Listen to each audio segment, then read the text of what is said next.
Okay, good morning, everyone. This meeting is now called to order. May I hear a motion? Vice Chair Ruth. Motion to dispense with the calling of the roll. Hi. Thank you, Vice Chair Marilu Arroyo. There's a motion to dispense the calling of the roll. May I hear a second? I second the motion, Madam Chair. Duly seconded. Is there any objection? Hearing none, the motion is approved. May I call on Ma'am Sylvia to lead us on prayer? Yes, ma'am. May we bow down our heads and pray. Loving Heavenly Father, we come to you today to ask for your blessing and guidance as we are gathered together to help our youth who are among those greatly affected by what is happening today. We pray for guidance in the matters at hand and ask that you clearly show us how to conduct our work with wisdom and discernment. We also ask as COVID cases continue to rise, we seek your interference so that our country will heal and surge economically. Help us to work together and encourage each other, Lord. We ask that you challenge each other to reach higher and to reach our full potential. We ask this in the name of our Lord Jesus Christ. Amen. Amen. May I recognize the presence of the following members. We have our Vice Chair, Representative Marilu Arroyo, our also a member, Representative Adrian Epcas, Vice Chair Ruth Mariano Hernandez, our Deputy Speaker, Strike Revilla, our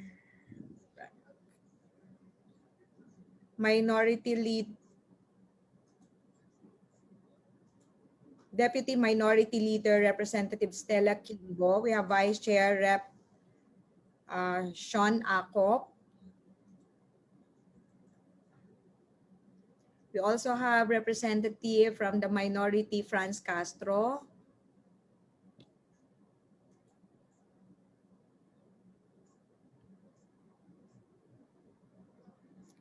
Ma'am Sylvia, can you recognize the presence of our resource persons? Yes, ma'am. For our resource persons for today from the DOH, we have Ms. Frances Priscilla Cuevas, Chief of the Health Program Officer, Disease Prevention and Control Bureau. From the World Association for Psychosocial Rehabilitation, we have Ms. Musita Lago. From the COCOPEA, we have Attorney Joseph Noel M. Estrada, the Managing Director. From the Philippine Guidance Counselor Association, we have Mr. Francis Ray Subo. From the Polytechnic University of the Philippines, we have Dr. Rodrigo Lotiga, the Chief of the Psychological Wellness. We have also Ms. Barbara P. Camacho, the Chief of the Guidance and Counseling Office. We have Dr. John Mark Distor, the Chairperson of the Psychology Department. From the Ateneo de Manila University, we have Dr. Karina Galang Fernandez, the Executive Director of the Ateneo Bulatao Center and Associate Professor of the Department of Psychology. From the Mental Health First Response, we have Dr. Art Tolentino. From the Youth for Mental Health Coalition, we have Ms. Ray Lagasca and Ms. Benica Ventilacion. From the Alliance of Filipino Families for Mental Health, we have Ms. Sally Bongalonta. From the Dr. Jose M. Rodriguez Memorial Hospital and Sanitarium, we have Dr. June Raico and Ms. Sherry Asuncion. From the Medical Action Group, we have Ms. Edel Hernandez and Mr. Edel Parducho. From the Canandang Institute of Mental Health Services, we have John Cadiz Canandang. That's all, Your Honor. Thank you, Ma'am Sylvia. Again, good morning, my dear honorable colleagues, our partners from various agencies on mental health, guests and friends. Maganda at ligtas na umaga po sa inyong lahat. Allow me to express my great pleasure at your being able to join us in this very timely and challenging meeting, even as it comes at a most auspicious time when we likewise reel from the havoc wrought on our peace and the state of minds and emotions of the frenzy to steer away from the uncontrolled spike of COVID's irrational progression of its daily transmission. The almost 8,000 all-time highest ever recorded COVID-19 active case rate of still unknown cause is sending cold shivers on everyone's spine and starting to really get into our nerves and make us really terrified almost to our wits' end. Indeed, by puzzling design, we feel strongly about the agenda that we have before us now, the issue of mental health in our country, especially among our youths. But the scenario has never been grimmer, not when the number of poor and destitute in this country, counting the youths, who are losing control of their mental and emotional balance keeps ballooning each day. To this social distortion, colleagues and friends, I raised the alarm signal on a privileged speech delivered before this House chamber. However, I take cognizance of the efforts of the previous Congress towards the passage of a sound national and comprehensive mental health law, that is Republic Act number 11036, otherwise known as the Mental Health Act, to confront decisively once and for all the problem of worsening mental health situation amidst chronic poverty, made far worse today by the debilitating effects of COVID-19 pandemic that has continued to stun the world and malign our people not only economically but mentally and psychologically, unimagined more than ever in recent history. Yet today, as in the past, the issue of mental health, as with our fight against poverty, remains as much elusive and of a nightmare, hounding all of us to spring to a more focused, integrated, and coordinated action, using the youth as a common platform and lens to view and bring to scrutiny the mental health roadmap we are all challenged to take from here on. In retrospect, for all our efforts, what we have learned thus far, a review of a multitude of research papers and voluminous studies on mental health, including legislative initiatives through the series of congressional terms until the 17th Congress of the mental health laws passage, seem to yield some startling lessons. That mental health is not an isolated issue. It is a question of myriad of other complex issues relating to poverty and deprivation of opportunities, economic situation, education, family matters, relationships in the home, school, and community, personal perceptions, psychological and emotional balance, coping mechanisms, support systems, among an array of other factors affecting mental health, particularly among the youths. Thus, we realized that mental health, or ways to address it, is beyond passing laws and lip service policies to guarantee its inclusion in the Human Development Agenda. It is, however, interlinked to creating a critical pathways to access to anything and everything in terms of programs, opportunities, systems, mechanisms, and structures, and restore a person, a child, a student to his humanity and full worth, and that which liberates a person from anything and everything that hamper his being mainstreamed into the fullness of his human capacities, productivity, and optimum potentials. This and more, I have amply articulated in my privileged speech, and the pointed issues of targeting the youths at the core of all these concerted efforts. And I have sought to offer a platform for action who are here, among us all here, called to participate and contribute to the imperatives presented and given impetus to possible collaboration on two important action agenda. Number one, to scale up the implementation of specific provisions of the mental health law that will directly impact on our youth or young people. And number two, to capacitate the youth to embrace the future by helping them cope with the challenges of mental health and incidents of suicide each day due to unmanaged levels of stress, anxiety, and depression, particularly among students, and the lack of mental health support and professional staff at both the community and school levels to assist them. The issue of guaranteeing access to comprehensive community and school-based mental health services and addressing the gaps as policy wish list and roadmap for strategic mental health action are the imperative agenda for today's meeting, which I hope will spur the country's mental health agencies and institutions to work more closely with the committee. Through an intensified, collaborative, and coordinative effort on both our ends, I believe much can be accomplished to significantly reduce the incidence of people committing suicide, particularly among our youths and students, or suffering from chronic stress, anxiety, depression, and other forms of poor mental health condition. To all honorable colleagues and partners present here today, we cannot afford to slacken our effort now to put to the discussion table some policy questions I believe we must decisively tackle and provide your valuable inputs in considering the limited time left for Congress to debate in plenary and pass meaningful legislative proposals. Maraming salamat po.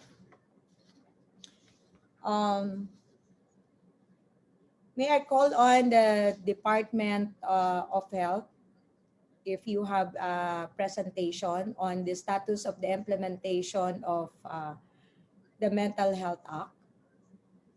We have Dr. Cuevas, I think. Yes, ma'am. Magandang umaga po sa ating lahat.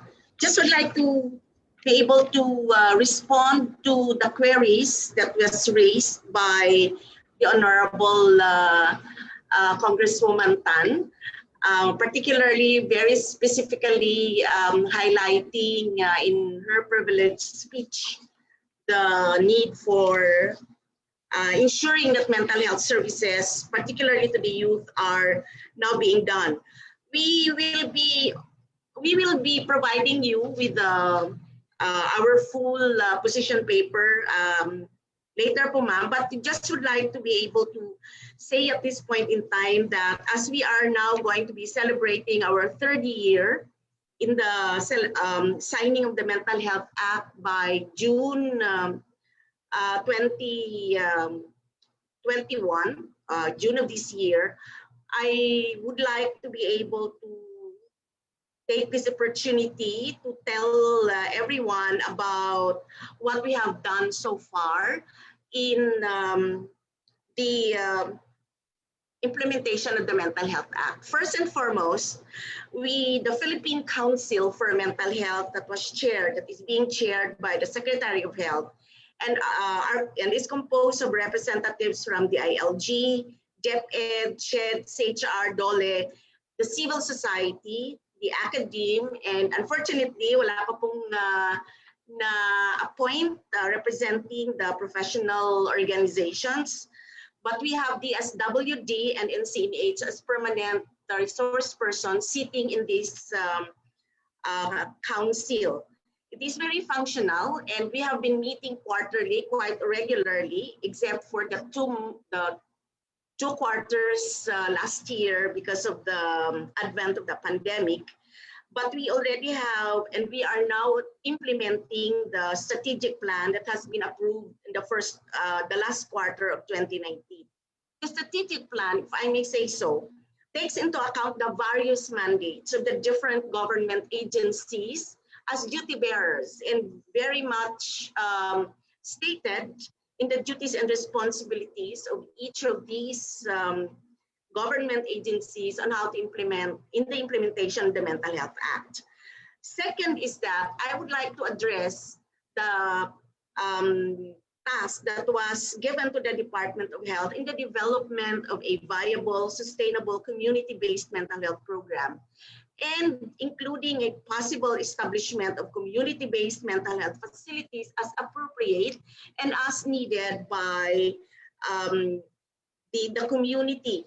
I would like to say that this is now underway.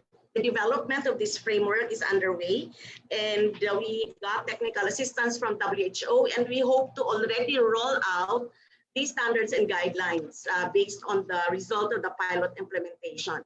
However, even before this thing happened, the mental health program already has been providing technical assistance to the local government units in terms of ensuring that the provision of a responsive primary mental health services is being provided at the level of primary care facilities or the rural health units, the barangay health stations at the LGU level. And we have trained already around 40% of the local government units, rural health units, all over the country. And we hope to be able to finish 100% by 2023 as our target. The MH gap that we are training them with is an intervention guide that is designed to recognize and manage common mental, neurological, and substance use disorders, of course, including suicide prevention in non-specialized health settings. And we are already also augmenting needed medications through the Medicines Access Program for mental health.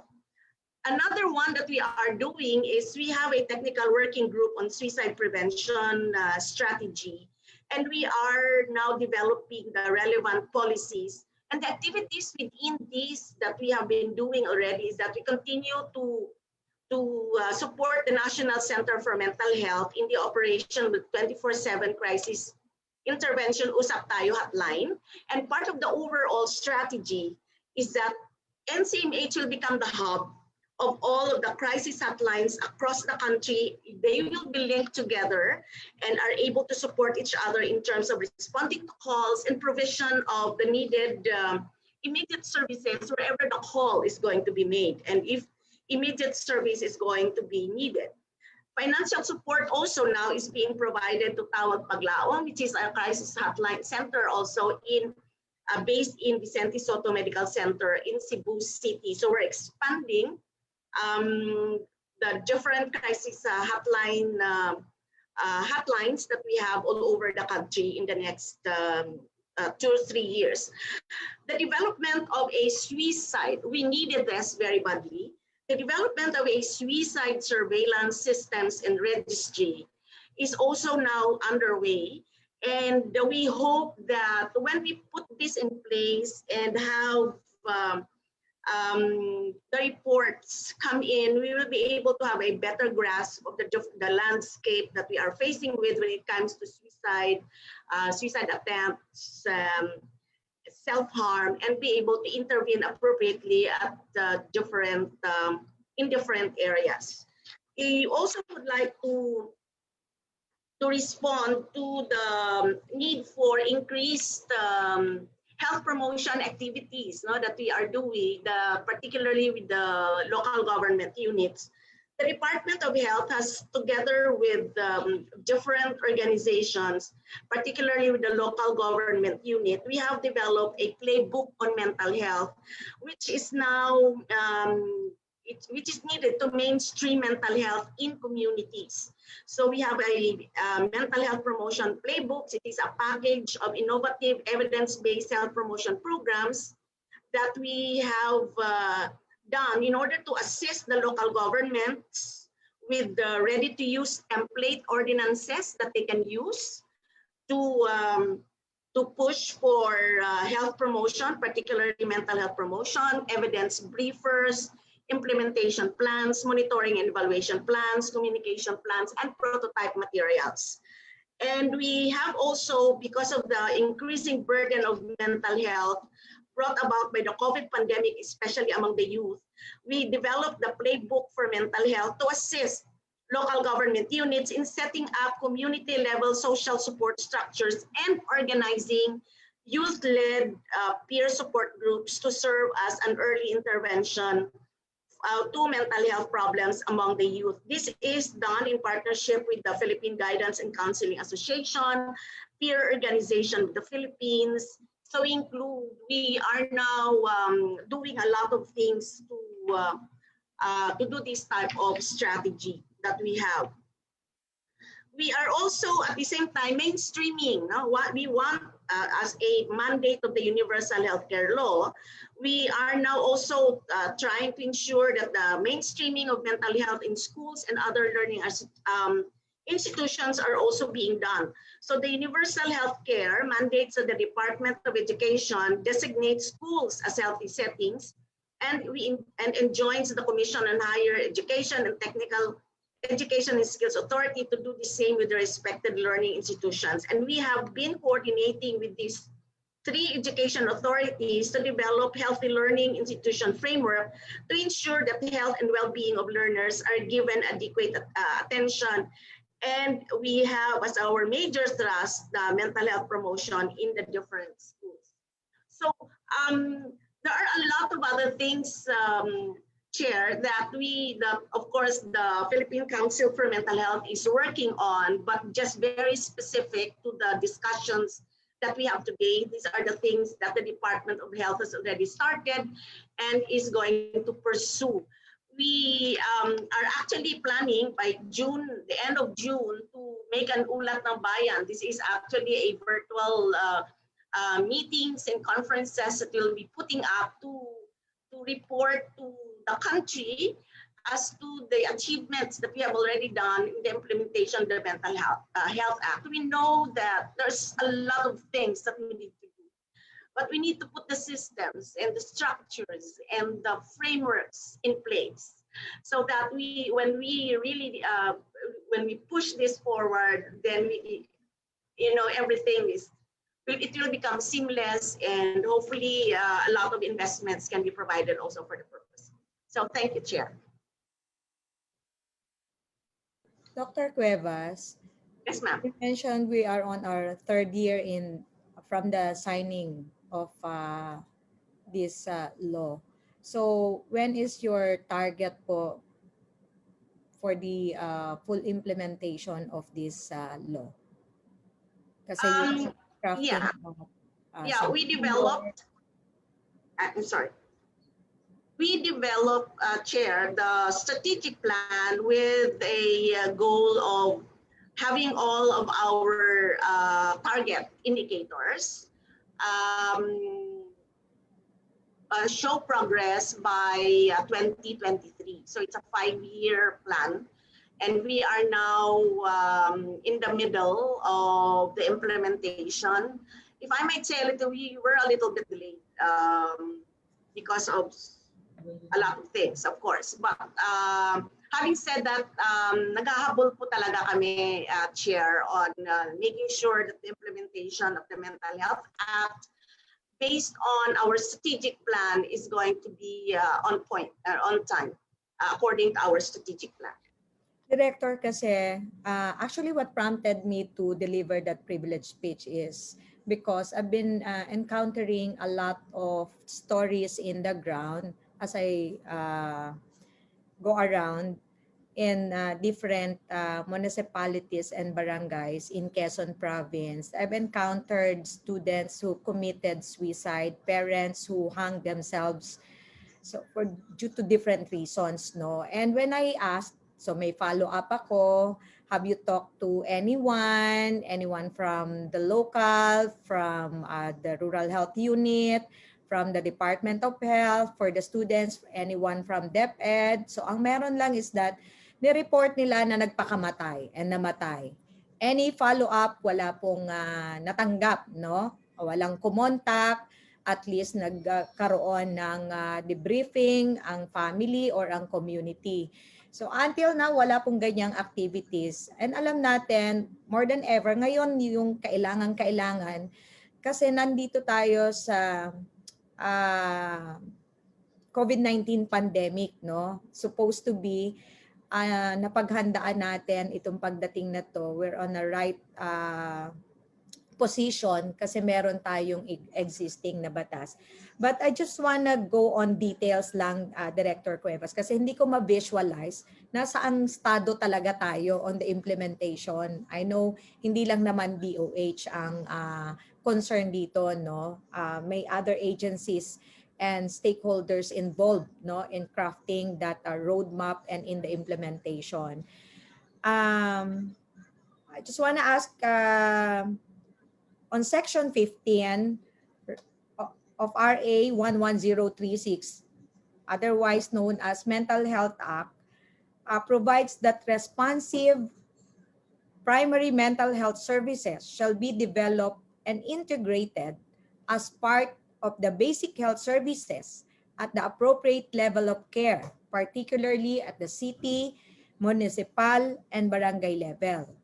The standards of mental health services shall be determined by the DOH in consultation with stakeholders based on current evidences. Every local government units and academic institution shall create their own program in accordance with the general guidelines set by the Philippine Council for Mental Health, created under this act in coordination with other stakeholders.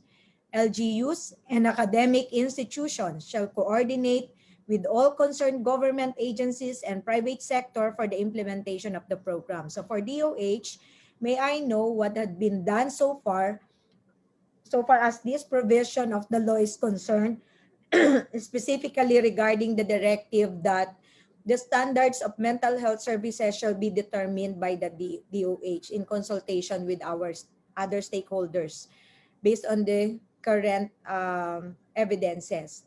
Ano na po ang nagawa ng Department of Health with regards to this mandate or provision? Yes, ma'am. As I mentioned earlier, we are doing, but for community-based mental health program, we are actually at the process of designing a framework that is going to be viable and sustainable all over the country. When we talk of community-based mental health program, there are a lot of things that needs to be put in place. And this, of course, includes making sure that there are services that are available at the different levels of care. What is now being done is we have a technical assistance that is being provided for us, and we are now in the process of putting together all of the evidences that are coming in from the different or the various projects that are being done in the country. And may pilot implementation po kami, ma'am, by I think August or something, as we put together a design that is going to be common to all of us. But having said this, for the community-based mental health program, as of the moment, we have an ongoing capacity building, and there are a lot already of local government units, primarily for primary healthcare workers. As I said earlier, 40% of our local government units, primary healthcare workers, have already been trained on the provision of mental health services at the level of primary care. So, Director Cuevas, Director, if I may cut you, my question is what had been done so far, no? Kasi ang sinasabi mo yung nasa pipeline na gagawin. Kaya gusto kong malaman nga that will answer kasi yung problems in the ground. Ibig sabihin, kung wala pang nagagawa with regards to this mandate or provision, ay makikita natin yung pagkukulang. At doon tayo magkukuha ng recommendation eh. May nagawa na po ba kayo with this provision? Yung community-based mental health, ibig sabihin, sabi niyo po, you're on the process of designing framework.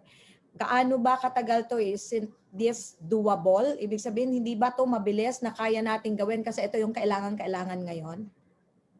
Ma'am, we are doing it within the year. So we are now we are putting together a pilot implementation site for this purpose, because we need to be able to get all of the evidences that we need from all over the country and from other experiences, so that the design or the framework that we are going to do for community-based mental health program in the country is something that is going to be viable and sustainable and really functional.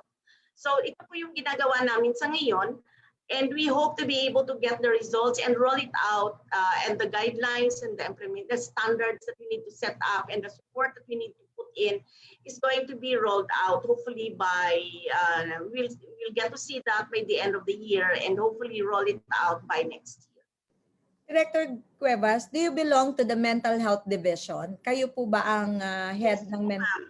So under the law, it is already created. Under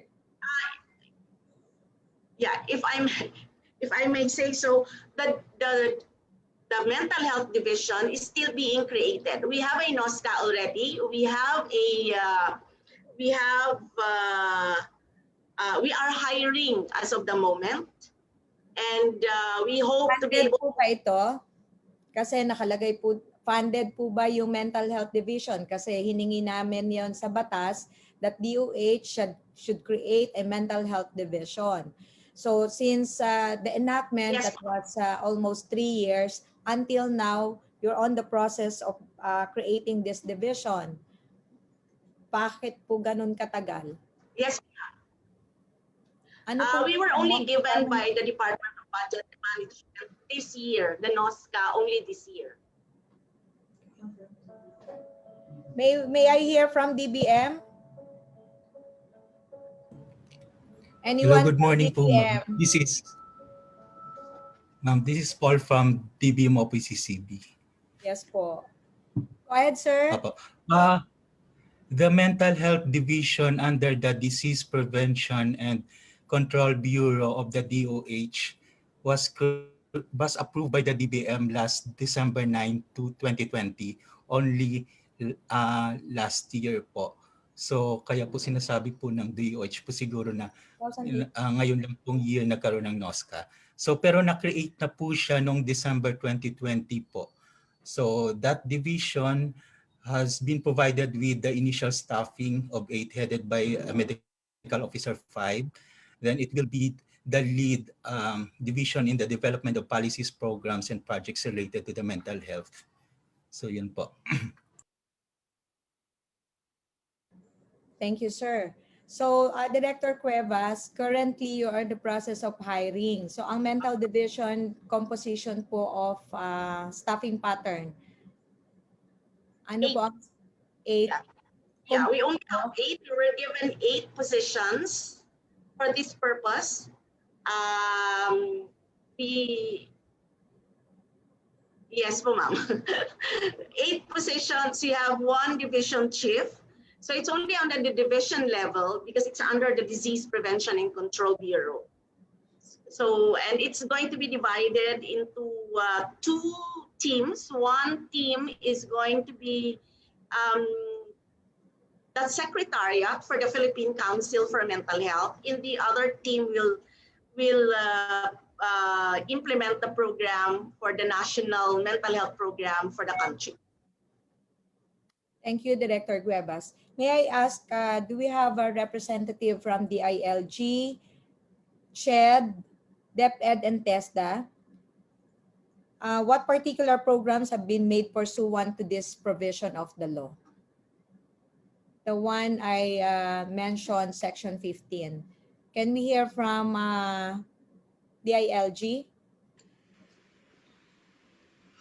Yes, good morning, Madam Chair. Good morning po. May I be allowed to read our position paper? Sir, can you just answer on my query what have been done?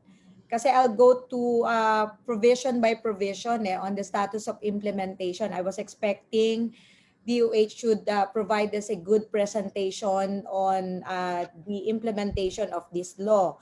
But since wala po, I just want to ask the ILG on Section 15, you were asked together with DOH on the creation of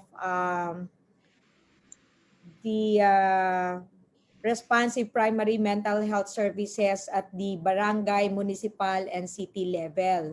So, I just want to know doon po sa DILG, ano na po ang nagawa ng DILG on this provision? Actually, the department is in full support of this particular program. We have encouraged all our LGUs to come up with programs with regard to mental health and awareness. So we are actually supporting that, and we have actually written to all LGUs that they have to come up with activities pertaining to mental health.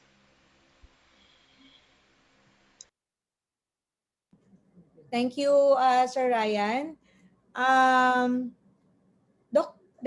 Dr. Cuevas, Yes, ma'am. sino pong head ng National Council for Mental Health. Head.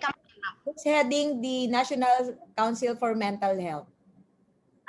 The Philippine Council for Mental Health is being chaired by the Secretary of Health and is composed of the different representatives from the ILG. Agencies, yes. Yes, yeah, from all of these stakeholders.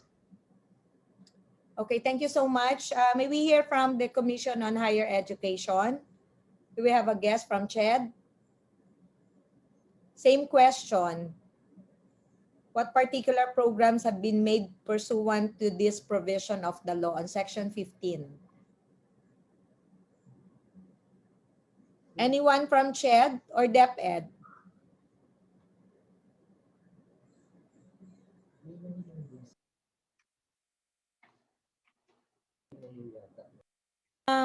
Kung wala po tayong representative from CHED, I think we have guests from different universities. Anyone can speak up.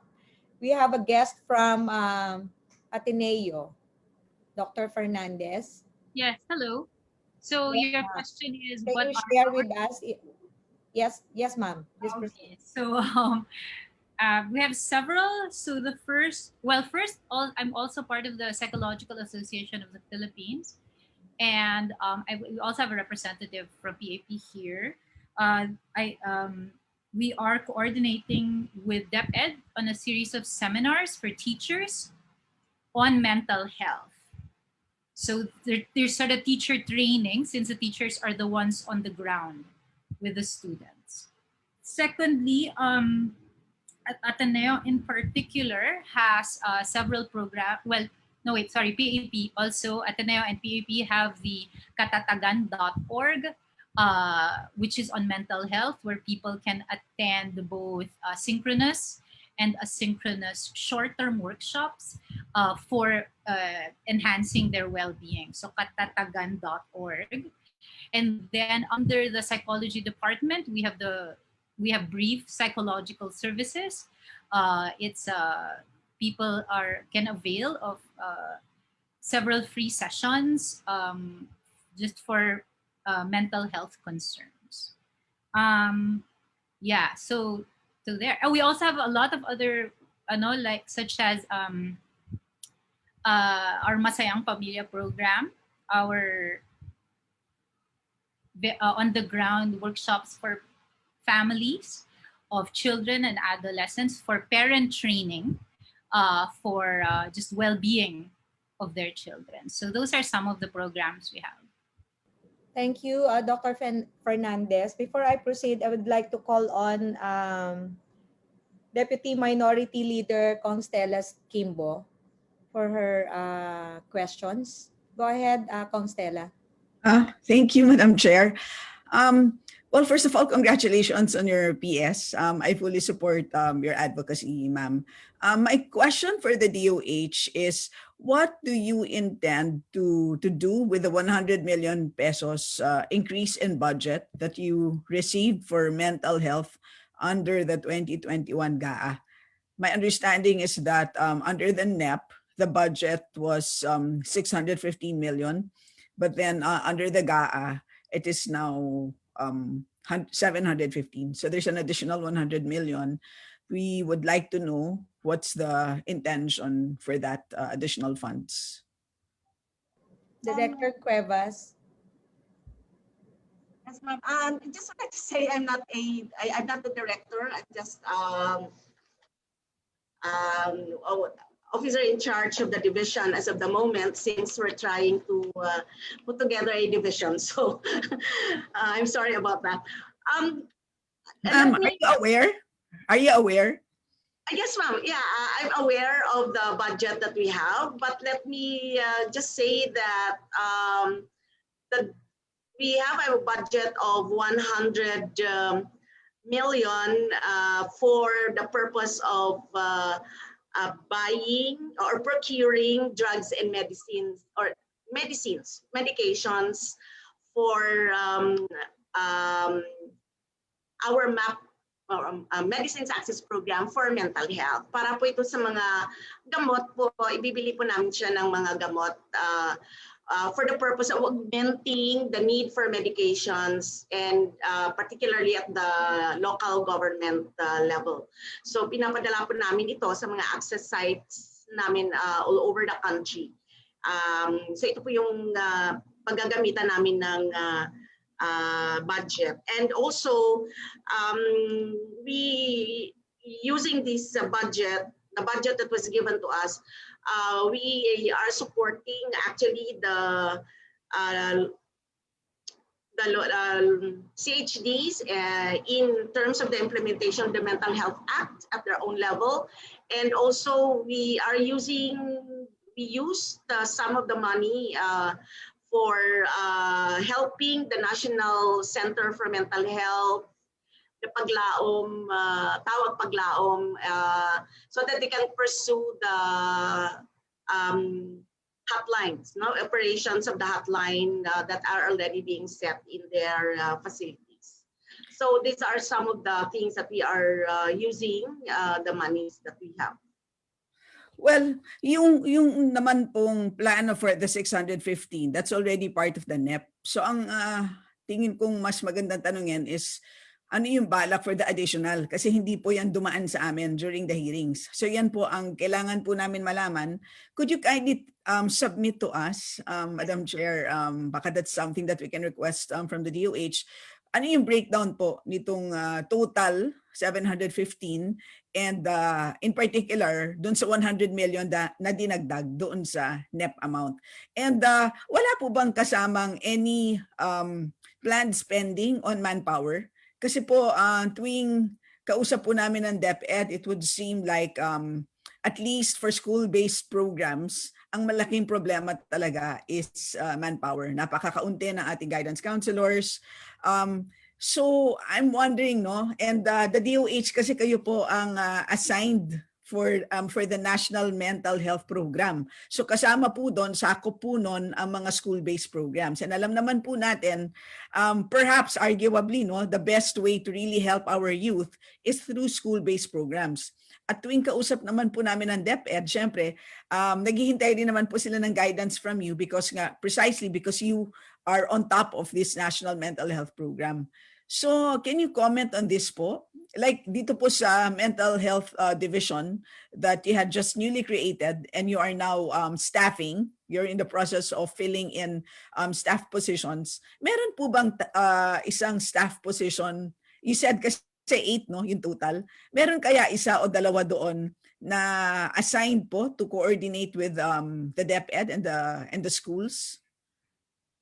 It will be part of the, for manpower. Out of the 8, they will all be working and not just necessarily to coordinate with the school-based mental health programs, but certainly po ma'am, there will be the kind of work that we are doing is we are really coordinating the different government agencies in the performance of their mandates based on the Mental Health Act. So that's a secretariat that is so what we do.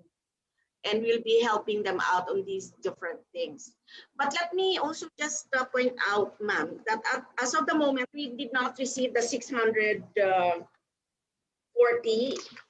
the one that you are saying. As of the moment, we only have 120 million for our MOOE and for 2021, and for the drugs and medicines we have around 100 million for that purpose. So Ma'am, can you double check? Kasi I just checked and kasi po alam po namin yan kasi kami po yung naglaban po for additional funds. And na-validate ko on my end na merong additional 100 million. Additional po. So yeah. Can you please double check your Yes, record? I will. Because as of the moment po, ang pagkakaalam ko, we have 120 po for our MOE. This is 615 po yan sa NEP. Okay, So, we'll check po. pagkakaalam ko po may additional 100. So pa-validate na lang po. Yes, And po, ma'am. whatever that validated amount is, kindly submit to us ito pong planned spending for Okay. those funds. Yes po, ma'am. Salamat po, Madam Chair. Thank you, Kong Stella. In relation to the question of Kong Stella, kasi sa APRO provision po, nakalagay naman doon, each agencies like CHED, DepEd, TESDA, DILG, kailangan yung ilagay doon sa proposed budget nyo every year, yung implementation ng mental health programs on each of the agencies. So we also want to hear from like DepEd. Do we have a guest from DepEd?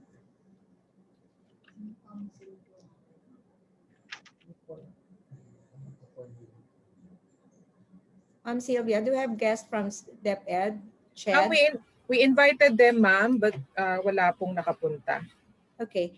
Kay Dr. Cuevas na lang, were you able to discuss this because this is through the National Council for Mental Health, no? Yung crafting of the budget for the implementation. And each of the agencies, dapat meron sila doon sa proposed budget nila. Hindi naman doon sa 100 million yata lang sa DOH, no? So were you able to discuss that in the council? Kasi nandun po lahat ng mga agencies involved. Yes po, ma'am. It is actually part of the scorecard that we have set for each of the different agencies that yearly may increases po na nilalagay sila in terms of the budget that they are putting in specifically for mental health. So we're still trying to get how much are they putting in for 2021. Kasi nga, di ba sabi ko nga, may ulat ng bayan, we're preparing for the ulat ng bayan on June 2021 para po mai-report po namin sa bansa yung achievements in the last 3 years. So we're putting everything together. We're still in the process of coming out with the data. Thank you, Dr. Cueva. Siguro po mag-schedule tayo na another meeting with the council, no? Kasi parang malabo yung sitwasyon natin ngayon in yung implementation of this program. Before we proceed, may I recognize the presence of the following members: our Vice Chair, Rep. June Gato, Representative Alberto Pacquiao, our Vice Chair, Rep. Dalia Loyola, Representative Miki Biolago, Representative Hil Acosta Jr., Representative Irene Saulog, and Representative Sara Ilago. I'd like to call on Kong Franz Castro. I think meron siyang mga queries. Kong Franz? Yes, thank you, Madam Chair. So, nag-worry lang ako, wala dito yung DepEd, ano? So, bulk Yes, of my oo, question. actually, nalulungkot ako, wala yung DepEd pala rito. Opo. Kasi ito yung bulk ng mga questions ko as regards to the kasalukuyang pandemya, Madam Chair. Siguro, yung mga observations mo, katulad din yun ng mga observations ko at before the pandemya, may mga suicide na. At lalo pang lumala ito nung panahon ng pandemya. At mukhang hindi ito gaanong namomonitor ng DOH ba o ng DepEd. At siguro, Madam Chair, related man ito sa work o related man ito sa pag-aaral ng mga bata. Sometimes hindi na natin alam kung ano man yung dahilan. Pero kung tatanungin mo yung pamilya at yung mga ibang teachers, administrators, sinasabing otherwise. So parang napapagtuktan. So yun po yung nagiging problema natin, parang hindi natin talaga inaamin yung talagang problema sa mental health sa panahon na ito na talagang kailangan natin. So, yun po, Madam Chair. So, yung tanong ko na lang po sa DOH, so sabi niyo po, you have the strategic plan.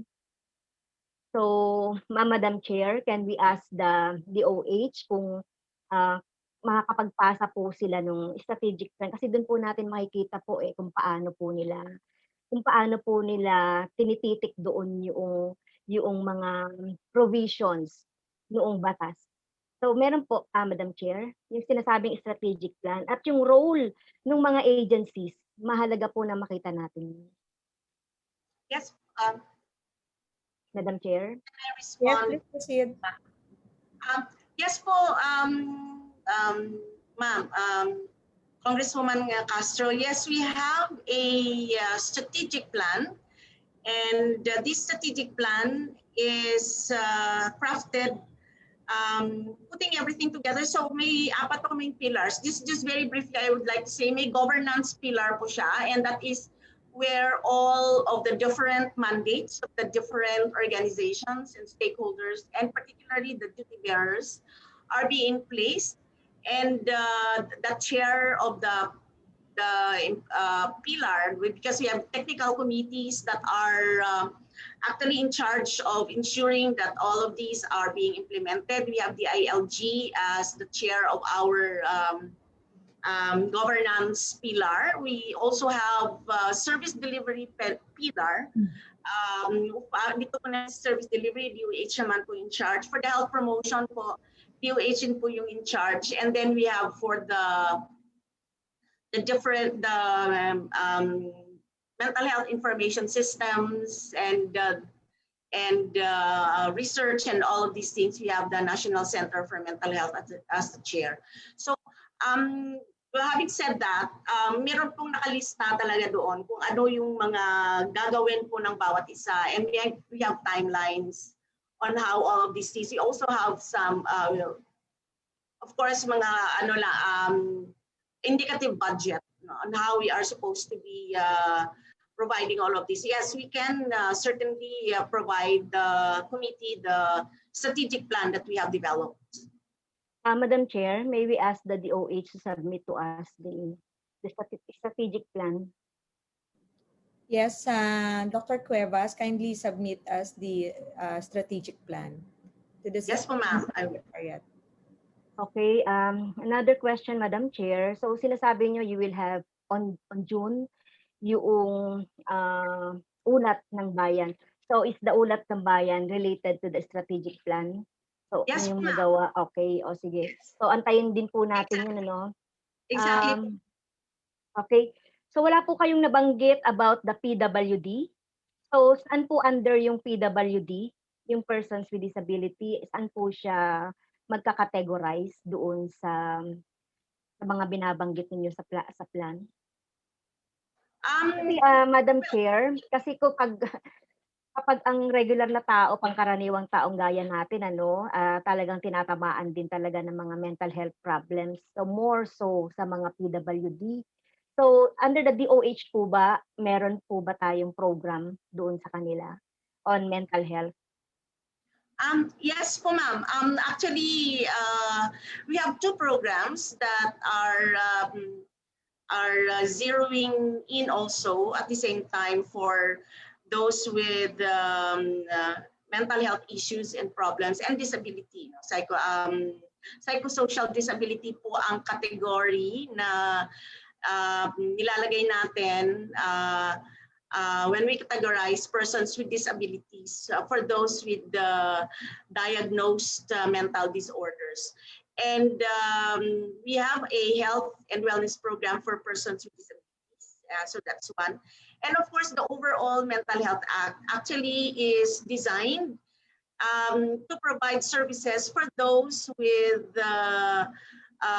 psychosocial issues and psychosocial disabilities, not only for the well population, but also for those who are already diagnosed. So the entire Mental Health Act and the entire program that we have is really geared towards uplifting their conditions. Okay, Madam Chair, so I wonder lang kung talagang kung talagang totoo yung mga programs na ito kasi basically basic, Madam Chair, sa panahon ng pandemya, yung ating mga person with disability, lalong-lalo na po yung mga deaf. Sabi ng DOH before, nagde-develop pa lang sila ng parang ng parang instructional materials kung paanong mag-guide yung mga PWD dito sa mga hospitals natin in terms of pandemya. So tingin ko baka pwedeng mai-submit na rin po ng DOH yung sinasabi nilang program for mental health, Madam Chair.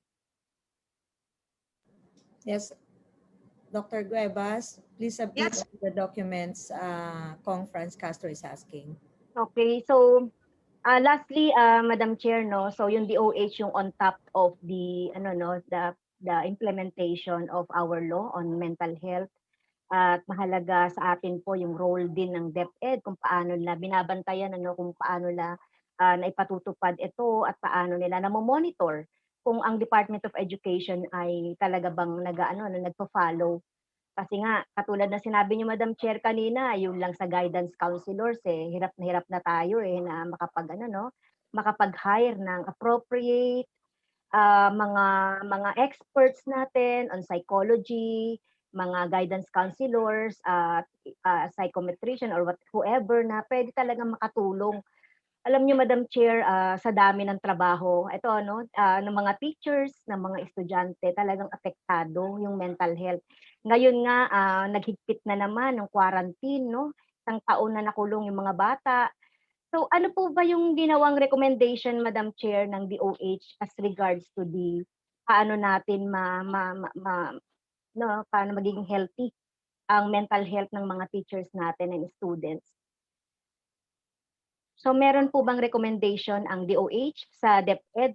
Meron po ba kayong ibinigay na mga recommendation sa panahon ng pandemya para po sumigla yung mga bata at mga estudyante natin sa ganitong kahigpit na mga quarantine, mga double work para sa mga teachers? So meron po ba, Madam Chair? So yun na po yung last question ko, Madam Chair. May mga question ko kasi sa DepEd na po later. Dr. Cuevas? Yes po, ma'am. During the pandemic po, the Department of Health is the one also that is calling on all of the organizations to provide mental health and psychosocial support during this time of the pandemic. And since then, last year, we have developed a lot of materials and a lot of guidance already and provided a lot of guidance to different organizations and peoples on how to stay healthy even during the pandemic. And we have shared this all over, and we know that the Department of Education actually has a very good program also for ensuring that they have that the children also are being guided accordingly. So meron po tayong mga social media cards and all the other health promotion advisories on how to ensure that children are still going to be and to retain to become healthy physically and mentally even during the lockdown periods or during the quarantine. Yes. Thank you, Mr. Chair, Madam Chair. For a while, Kong Vicky. So malinaw kay Kong Franz, yung observation natin pareho na mukhang at this time kung kailangan natin itong programa na ito sa panahon na ito ng pandemya, medyo may kaguluhan kasi very clear naman yung last question mo ay related doon sa aking question na meron na bang standards na naiset ang DOH, yung mental health services, that these other agencies should follow in the implementation sana ng program. So before we proceed, I just want to direct Committee Secretariat Sir Erwin Lara to write a letter sa DepEd and SHED and explain their absence. Hindi dapat hindi dapat natin ito palampasin dahil napakalalim na usapin yung kalalagayan ng mental health ng ating mga kababayan. Hindi nga lang po youth kung hindi halos at all ages nakakaranas po ng matinding pagsubok doon sa kanilang pangkaisipan. So Sir Erwin, kindly write a letter. Madami kaming question sana sa CHED at saka sa DepEd. Napaka-importante ng kanilang participation in this hearing. So we'll have another meeting with them, conference, no, kung hindi sila maka-join until 12 today. Rest assured, we'll compel them to attend. Thank you, Madam Chair. Kasi yung last meeting yata about the topic, about our topic, yung DepEd meron daw silang isasubmit. So, yun yung gusto kong tanungin. Anyway, later na lang, Madam Chair, sa next meeting po. Thank you so much. I think Kong Miki Biolago. Kong Miki. Thank you, Madam Chair, Can and you good proceed? morning. Madam Chair, additional lang po kasi sayang nga wala po on DepEd. And we're talking about mental health. Kasi may mga bagong issue po ngayon. Ewan ko kung aware ang DOH, ang DepEd, na ang issue po ngayon sa ating mga kabataan dahil homeschooling nga po, tumataas ang kaso ng incest. Tumataas ang kaso ng rape. Meron po ba kaya silang nilalaan na programa para sa mga kabataan? Kasi we're talking about mental health. Mental health as family na ito. Yung sa bata, yung nanay, yung gumawa ng krimen, lahat sila. Kaya meron ho kaya tayong pwedeng ibigay na programa? Sino ang dapat magbigay ng programa para dito? Ang DOH ba o paano po kaya, Madam Chair? Thank you.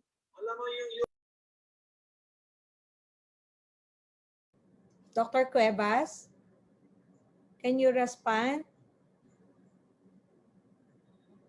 Yeah, yes. I'm not really very sure about the entire situation and kung ano po and if there are a lot of things that are ongoing, but we know that there are cases probably of this, kasi it's one of those things that would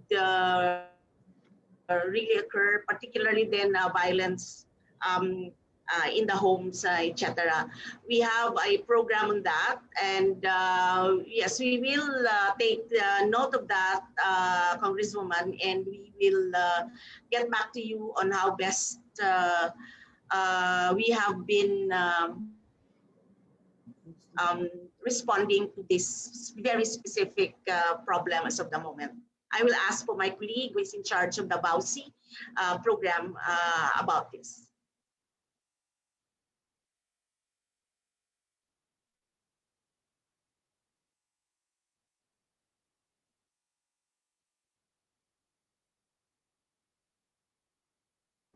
Kong Miki, you have other question? Yun lang, Madam Chair, kasi yun lang ako kasi pag hindi naagapan kasi yung sitwasyon na ganyan, baka kasi mas lumala pa. Kasi yung depression, lahat, andun na magsasama-sama na doon sa isang bata na nagawa ng ganon. Nakakatakot po kasi, baka kasi kung wala, hindi natin alam kung sino magpapa-implement ng program, kung paano lalapitan yung mga kabataan na nagkaroon ng ganitong sitwasyon. Dahil, Madam Chair, nakakatakot po kapag na-depress sobra yung bata. Kasi yung future ng bata, hindi natin malaman kung ano ang pwedeng mangyari dun sa bata. And besides, nakakapagtaka po kasi ngayon, dahil dito nga po sa district ko, masyado po parang dumadaming ganyan. Kaya marami po kami natutulungan in my district office na may mental health problem na dahil nga po sa mga ganyan. Kaya dinadala pa namin ng maribeles para lang patignan. Dati po, hindi ko ganong nagagamit yung maribeles eh. Doon nakaka-alarm kasi, puro kabataan na halos yung dinadala ko ng maribeles. And then I found out na ganito nga po yung incident na nangyayari sa family. Na may incest, dahil siguro nga po walang trabaho yung magulang, meron ng nananakit, yung mga ganon. Kaya sana po maagapan ito kasi nandito tayo sa pandemic na ito. Wala naman pong may gusto nito. At syempre yung mga kabataan natin, hindi rin naman nila gusto na ma-stay at home sila ng ganito katagal. Para sana naman makagawa talaga ng sapat na programa para dito. Thank you po, Madam Chair. Thank you, Kong Miki. Dr. Cuevas, do you have data reported to you on like suicide ng youth? Mayroon po kayong datos? Ma'am, we have for our discussion sa technical working group, we have data, but these are unverified data. So these are word of mouth or news reports or some police reports. And that's the reason why we're really very keen on making sure that we have a very good surveillance system for this purpose.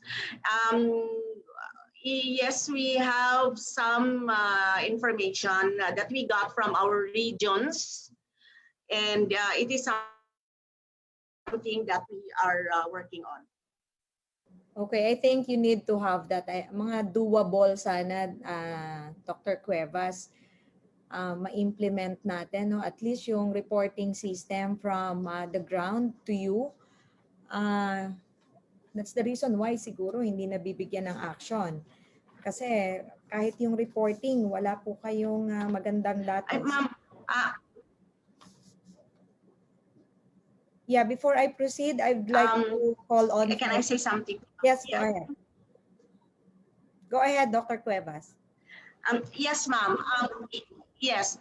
Even po at the local government level, our regional counterparts are working hard to respond to the different, the situation on the ground. So that when we meet, so we begin to talk about it and to put together. Kaya po, ito pong surveillance system talaga is the one that we prioritize na dapat po magawa so that we would know the situation and where they are happening and so that we can respond appropriately. Okay, thank you. Before we proceed, I'd like to call on Ms. Lucita Samonte from World Association for Psychosocial Rehabilitation. I think she's raising her hand. Ma'am Lucita. Yes, thank you very much, Congressman Tan. Hi, ma'am. Yes, marami pong salamat sa pagkakataong ito. I think I sent a position paper. I hope your office received it. I sent it on Saturday. Hindi ko na po babasahin, but I want to connect to a number of issues. Number one po, na area of action, and you rightfully said, kaya siguro hindi nabibigyan ng pansin dahil wala tayong datos. One major line of action, not just on suicide, no? Yung mental health information system po natin, kailangan na nating iayos. Meron po tayong KMITS sa Department of Health, Health Information System, pero kailangan masiguro natin na yung mental health related information paloob doon or magkaroon tayo ng sistema from the ground up. Ano ho ang nagawa sa kasalukuyan, like yung ni-report ni Ms. Cuevas, meron na pong Committee on Mental Health Information System. There's work in progress. At ang namumuno doon yung National Center for Mental Health, LCMH. So toka nila yon dahil sila ang dinesignate ng batas na maging research and training institution. Therefore, kailangan ng datos. Sila ang dapat mag-ipon, magkalap ng mga datos. Pero yung mga datos na yun, kailangan manggaling from the ground. Katulad ng binabanggit ni Congresswoman Mickey. May reports on suicide, pero all of these are anecdotal media. Walang sistema para malagom makalap sila. So isa po yun sa area of action. So dapat kasama na po dyan yung suicide surveillance kasi yung suicide nangyayari sa community yan. Mas malamang sa community, malalaman yan. Pero wala kang receptacle. Saan mo i-report? Kanino mo i-report kung wala ka nung sistema? So isa po yun sa tingin namin major line of action. And WAPR is cooperating with the NCMH in developing this. Ang isa pong aspeto pa niyan, we want it to be digitalized. So it's one thing to set up the system. It's another thing to digitalize. Kasi pagkakailangan mo na yung datos, kailangan namang meron ka ng digital system. We have to use the technology. Okay, so that's one. The second area of action na binanggit din po kanina, ano ho ba ang services na naibibigay natin dun sa ating mga citizens. And malamang yan, makukuha mo yan sa community. Kaya po yung emphasis sa community-based mental health service or programs. Doon po sa batas na binanggit nyo, Section 15, Section 16, ang strategy na sinasabi para, dahil kulang tayong psychiatrists, kulang tayong mga specialists, ay i-integrate sa primary healthcare system. Yun po ang kailangang maisagawa and titingnan po namin yan dun sa pagsiset up ng guidelines and standards for the community-based mental health information system. So ang sagot sa tanong nyo, ano na nangyayari? It's work in progress, WHO is assisting, DOH. Nagkataon lang po napasama kami dun sa initiative na yon. Okay. Pangatlo po, sa totoo lang, marami pong initiative sa non-government sector. Yung mga community-based mental health services programs, nabanggit ng Ateneo, meron ho sila nung katatagan laban sa droga. Ano din yan, ginamit din nilang programa yan para sa mga disaster context. Tapos meron po nung ginhawa program. Meron din programa ang PMHA, etc. Marami na pong community-based pilot programs, if you want to call it. At kailangan tuhug-tuhugin lang natin yon para matuto tayo, withdraw the lessons from there and come up with the standards, come up with the guidelines.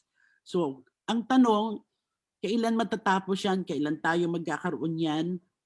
Sana before the year ends, meron na yan. Our target is that we should have some draft by August this year.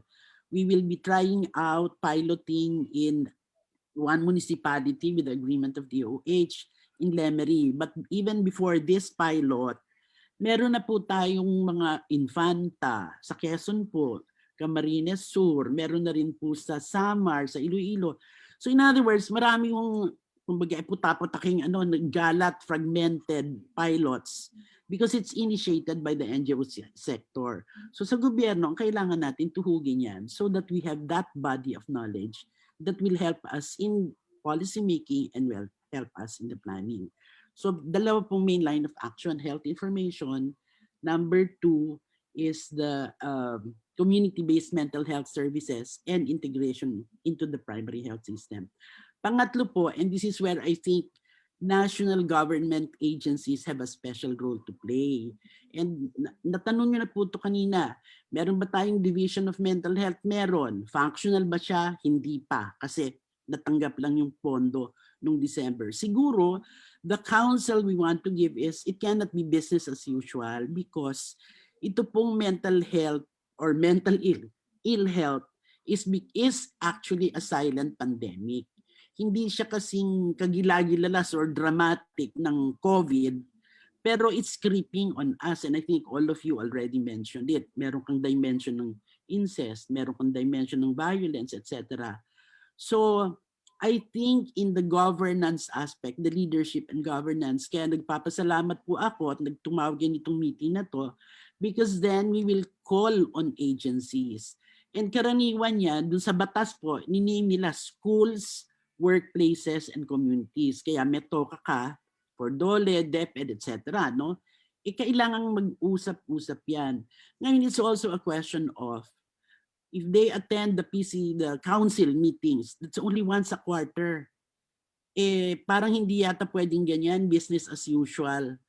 Parang meron ho tayong kailangang gawing medyo naiiba sa ngayon dahil naiibang sitwasyon. So I think some of the details are in our position paper, but specifically for the youth, because I think we should look at, revisit the curriculum and strengthen the values aspect of our educational curriculum. Totoo na pati mga teachers, maski yung social workers, nakakaranas na ng burnout, nakakaranas din ng anxiety, nakakaranas ng depression. Paano natin sila ayudahan? Paano nila tutulungan ng estudyante kung sila mismo are in such a situation? So, malaki po yung issue. Kaya talagang kailangan yung sinasabing whole of society, whole of government. Sana po matuhog-tuhog lahat yun. At hindi kakayanin ng DOH na nag-iisa lang yan. Kailangan po lahat ng ahensya So I'll Thank stop here so that the others can speak up also. Thank you very much, Madam, and the entire committee. you so much, Mama Lucita, from sharing that. Rest assured po na ito ay first meeting lang. We'll have another hearing po together with the concerned agencies, especially the members of the council, no? Kasi kailangan bigyan po nila ng halaga ito, and siguro yung magagawa ng Congress is to oversee, no, until maging ma-operationalize natin yung division ng mental health in DOH and the programs, no, to be created by the council. May I call on from UP Manila, Ma'am Rosana de Guzman. She's raising her hand. Ma'am Rosana.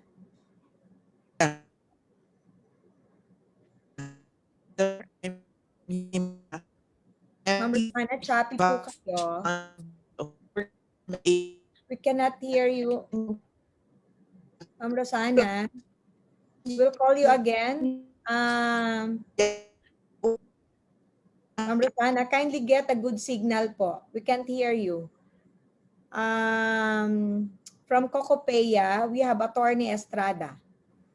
Yes, good morning, Madam Chairman and the members of the committee. Thank you. I'm here for Cocopea. We represent the private education sector.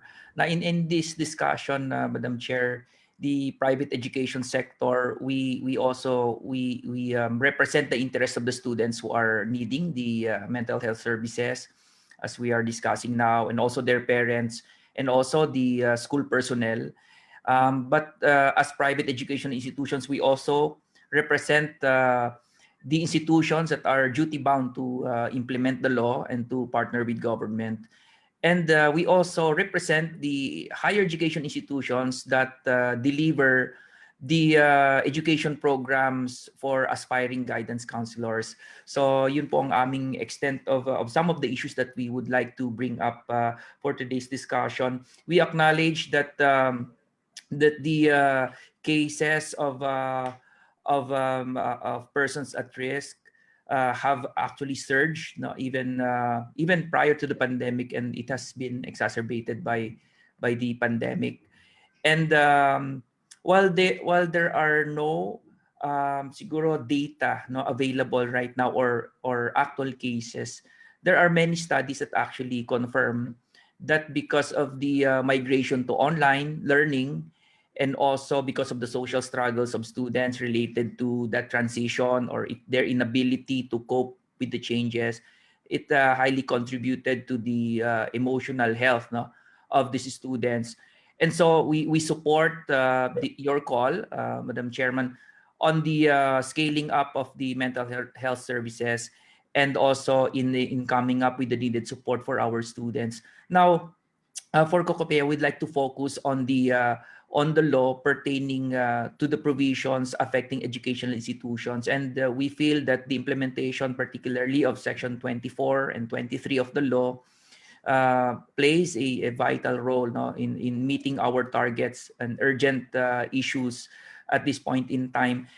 So I'm referring particularly to promotion of mental health in all educational institutions, and providing the age appropriate content to be integrated in all curriculums in all levels in educational institutions. But having recognized the importance of implementing all of this, we would also like to manifest some limitations on why there is that inability of educational institutions in implementing this. Number one is the limited number of guidance counselors. So DepEd is not here, but I'd like to share some data also, which were taken from sources from the Department of Education. So right now, for the public school system, there are only 1,096 guidance counselors. Only 20% is filled up out of the 5,398 authorized positions in the Department of Education. This was shared last year. So if you can see, there are more than 20 million public school students or students in the DepEd. So I think even if we fill up the 5,000, that would still be insufficient. Now, for the private sector, our enrollment in basic education is down from 4.3 million last year to just 2 million this year. But nevertheless, if we follow the ratio of 1:500, no, as suggested by the Department of Education in all education institutions, we still have insufficient number of guidance counselors. No, as of 2017, because this is only the publicly available data, there are only 3,000 or 3,000, around 3,200 guidance counselors in the country. So we hope that we can also push for some needed support, no, to our guidance counselors, because when we talk about mental health, no, the implementation of the mental health law in education institutions, talaga pong guidance counselor po ang talaga makakatulong dyan.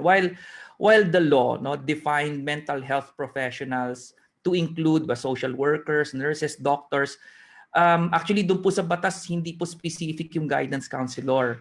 Doon po sa IRR, doon po nilagay yung guidance counselor. But in an educational setting, it's really the guidance. So even if we have a list of qualified persons to help, I think in an educational environment or setting, it's really the guidance counselors more than social workers, etc., who are trained but not in a school setting. So we hope we can, so on behalf also of our institutions and the guidance counselors, we hope that we can also strengthen and empower them, not and encourage and promote more persons in joining the profession. And so this includes revisiting also the academic requirements and so on and so forth. But we really need to increase the number of available guidance counselors to help in this respect in our educational institutions. And then lastly, nabanggit po kanina yung mga cases of suicide and persons at risk. Nasa batas po, meron yung mga drug addiction, etc., mga social issues in the community. But we also agree that abuses at home, sexual harassment, rape, etc., they also contribute to many cases of suicide incidents. But again, majority of these are unreported. And so therefore, I just would like also to inform the committee that in the schools, their interventions also vary. So sa private schools po, it's a school-to-school basis. So promotion, providing more access. But most of these are also related to providing safe spaces, no? Acknowledging, again, those issues that contribute to suicide. So yun lang po muna, Madam Chair. And we support this initiatives from the committee, and on behalf of the private sector, we are willing to help and provide the needed data studies and support. Maraming salamat po. Thank you so much, Attorney. But based on your monitoring or coordination with the members from the private schools, are they doing some activities or programs to address that mental health problems of your students? Yes, Madam Chair. Again, these initiatives vary at very different levels. But ang na-observe ko lang din po, no, like for example, whenever there is a free webinar or training now on this respect, ano po, talagang overwhelming yung attendance and support, because this is really an issue, no, that cuts across many issues in the schools. So when you talk about tuition, when you talk about platform, you talk about parents. So ang observation po namin is they are really needing, no, some guidance and support, no, that they can get from the government on this respect. Thank you, Attorney. May I call on Mr. John Karandang from Karandang Institute? I think he's raising his hand. Mr. Karandang? Yes, good morning.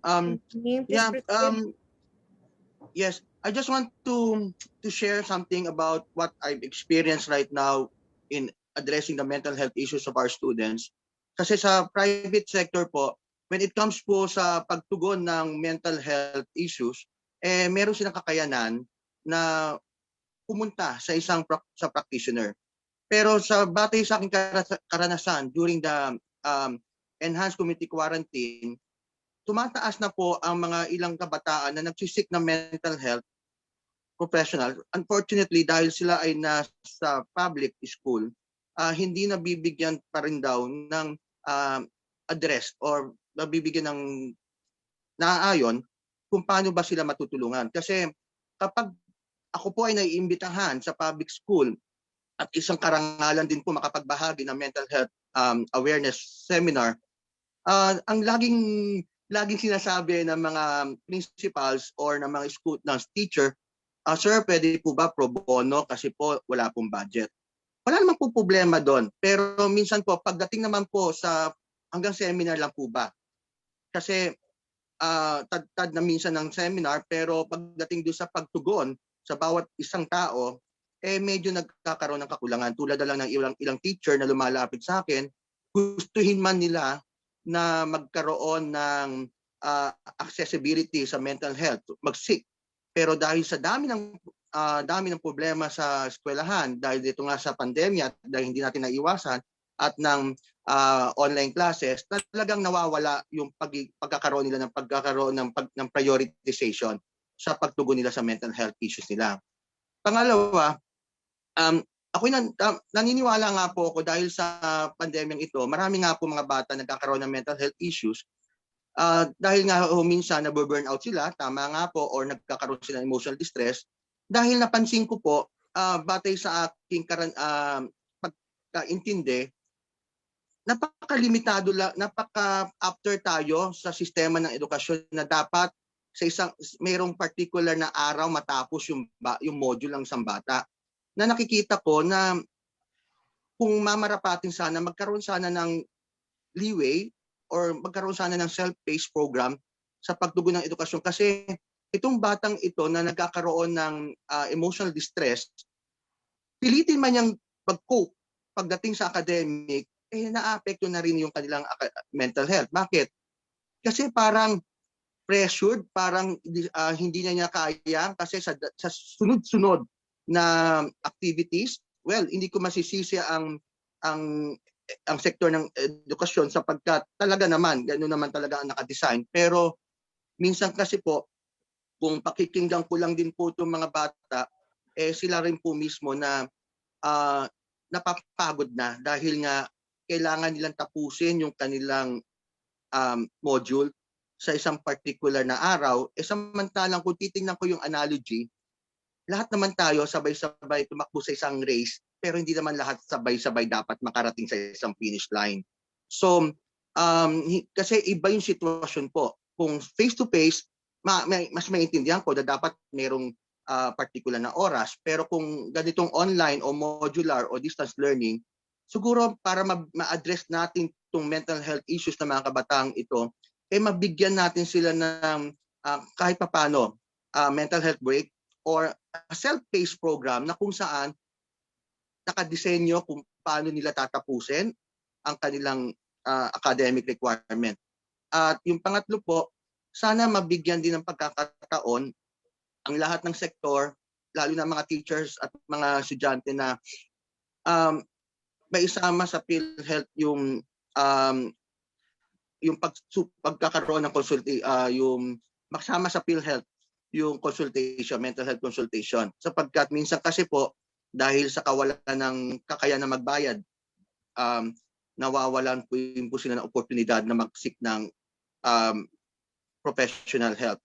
Ako po bilang isang private practitioner, maaari ko pong mailibre ang ilan pero hindi lahat. Pwede. Kumbaga sana po, mabigyan po natin ito ng agarang aksyon at maraming salamat po. Thank you, Mr. Karandang. In relation doon sa query niya on the coverage of the PhilHealth, I'd like to ask PhilHealth. I think we have a guest from PhilHealth.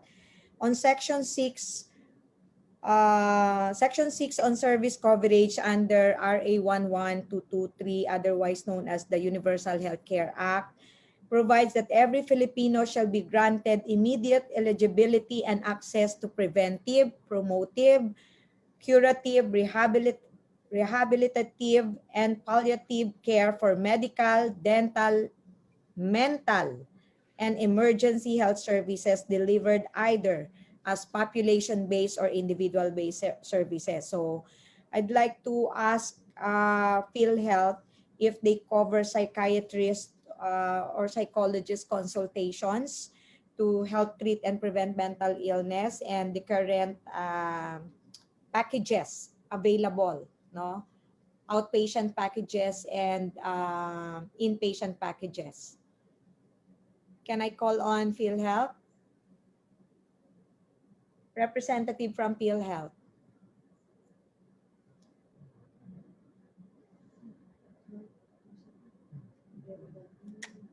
Anong pangalan?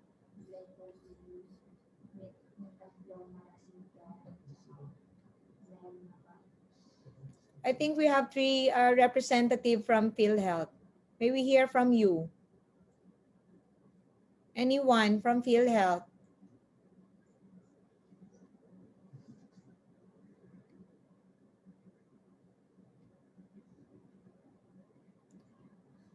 Ma'am Leta Flor.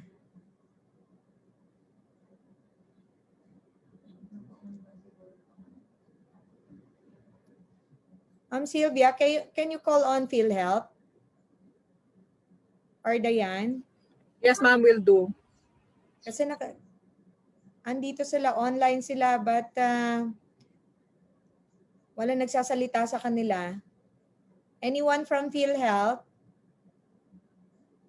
Okay, while waiting for PhilHealth, may I call on representative from PGCA, Sir Francis Ray Subong.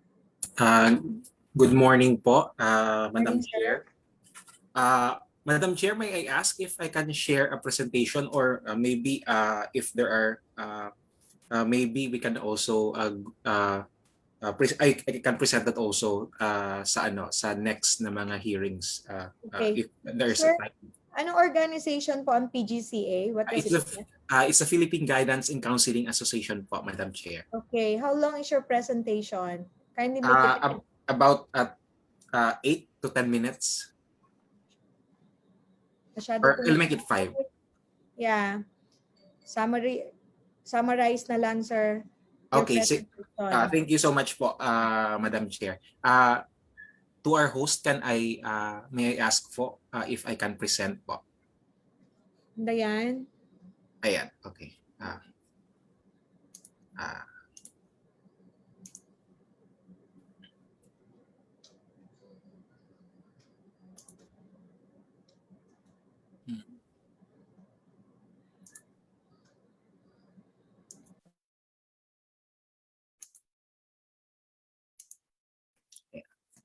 Good morning, everyone. I would like to present this in brief only. No? With regards to our concerns sa guidance counselors, I would like to thank Madam Chair for your privileged speech and of course your advocacy, especially in the implementation of mental health. Now, yung concern namin na mga guidance counselors, especially in the educational institutions, is that may go back sa identity. Ano ba yung guidance counselor?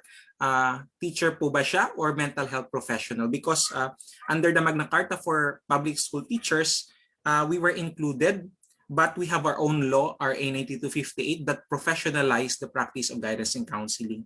With the enactment of RA 11036, we were, as part po ng IRR, we were included as a mental professional. As mentioned, mababa talaga yung career progression ng ating mga guidance counselors. And just imagine po, they finish their master's degree, they invested for that, yet yung nakuha lang nila is SG 11, 12, and 13 because according to DBM standards and dati DEX, you need 7 guidance counselors under you to have a guidance coordinator item.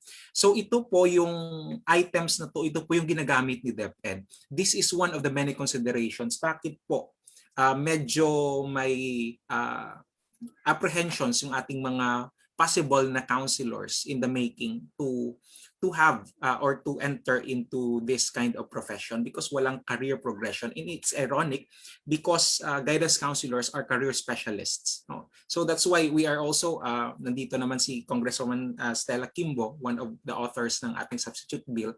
No? We are proposing actually to shift to all items ng guidance counselor will be shift into guidance services specialist. At least merong career progression. Ito, kung nakita natin, ito po ay nasa DBM occupational index. No? May separate guidance services, pero yung ginagamit is ito. So talagang walang career progression. And based sa DBM na Position Classification and Compensation Manual, napabilang po yung guidance counselor as a teacher. So ito yung malaking problema kasi may batas way back 2004, but it seems DBM was not able to see that law and consider that law during their formulation of Position Classification and Compensation Manual in 2007. And I would like also to let again DBM know about this. In our educational system, higher ed, technical education, and even in the basic education, ito po yung ginagampanan ng ating mga guidance counselors. So they have guidance and counseling program, they have mental health program, and career guidance program. That is why tama po yung sinasabi ni Attorney Erap. No? Talagang malaki yung role ng guidance counselors, especially in the educational system. If we compare yung ating practice based sa ASEAN neighbors, just imagine yung Brunei, Indonesia, Laos, and Malaysia, merong sariling units in their ministries of education. But dito sa Pilipinas, sa DepEd, wala pong dedicated unit. Parang it seems, sorry for the term, sabog, kung saan-saan lang yung guidance and counseling or guidance na ipabilang. And ito po, sa baba, yung guidance counselor natin, hindi makapag-focus sa kaniyang trabaho as a guidance counselor, as a mental health professional kasi nandyan pa po sa kanya yung gender and development na coordinator, National Drug Education Program, adolescent health, may random drug testing, may dropout reduction program pa na napakaraming programs under him or her. And also, marami po counselors po ang na-dislodge sa kanilang trabaho because, for example, the concrete example is me po. I'm with DepEd, but I'm sitting as one of the board of directors of the Philippine Guidance and Counseling Association. Ako po ay isang rehistradong guidance counselor, but yung item ko po is master teacher because wala pong career progression.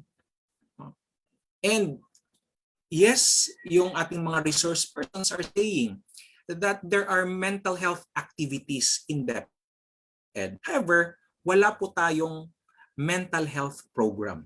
Bakit wala tayong mental health program?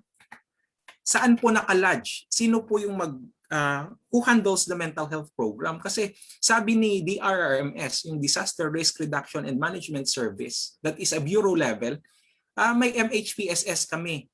So sa amin yan dapat. SC Health, si School Health Division, nakafocus lang siya sa learners. Division level lang siya, mas mataas si bureau. Hindi naman makapag-imik si School Health kasi outrank siya. Pagdating sa BHROD, Human Resource and Organizational Development, wala naman silang tao. They have activities, but these activities are not anchored to one program. And it might not be that productive because walang programa. And pagdating sa regional office, kinakabit lang sa isang tao. Pagdating sa schools division office, kinakabit lang sa isang tao.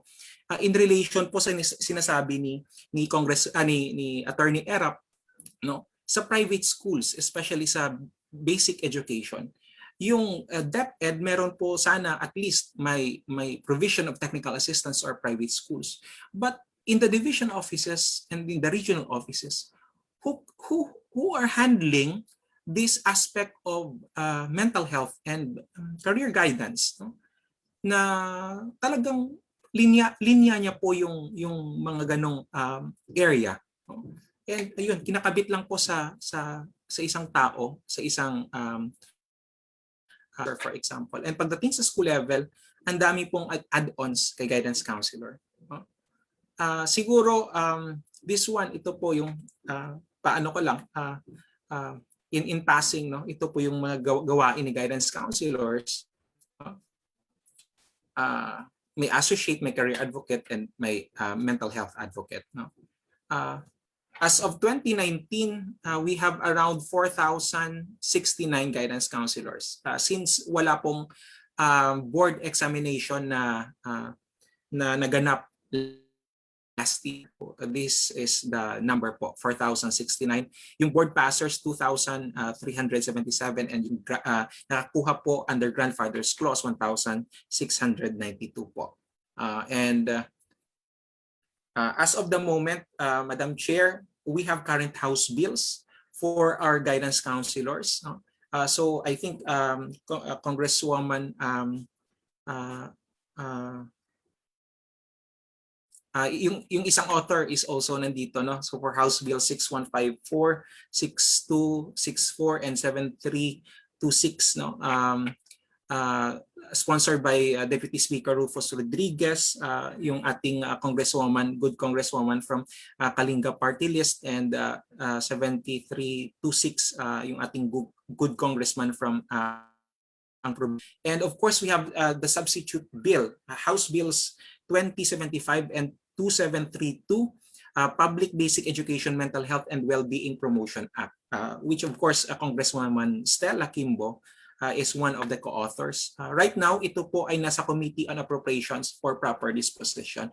So ano po yung mga highlights ng substitute bill on Basic Education and Mental Health and Wellbeing Promotion Act? So yung salary grades ng guidance counselors at SG16, yung mga plantilla position for guidance into GSS, yung ating mga psychologists, kasama din po natin yan sa ating advokasya, both as PGCA and personal advocacy, no? Alam niyo ba, Congresswoman, yung psychologists natin, tatlo lang yung tatlo lang yung sa government position. Psychologist 1, SG11, Psychologist 2, SG15, Psychologist 3, SG18. Then who will venture to go that without, they're also having their master's degree before taking the board exam, no? So of course, marami tayong psychometricians. So we can at least start at SG11. So as proposed po in this substitute bill, employment of teachers as trained mental health service providers but with compensation. Then for non-RGCs will occupy yung ating GSS positions na pinapropose natin kasi ang daming bakanteng item ng DepEd na guidance counselors. What we are proposing is scrap and build, or we can convert that into GSS position. Pero yun nga, ironically, mas nauna pa yung mga PDO positions, mga other positions sa division and regional offices compared to this pressing need sana on mental health professionals.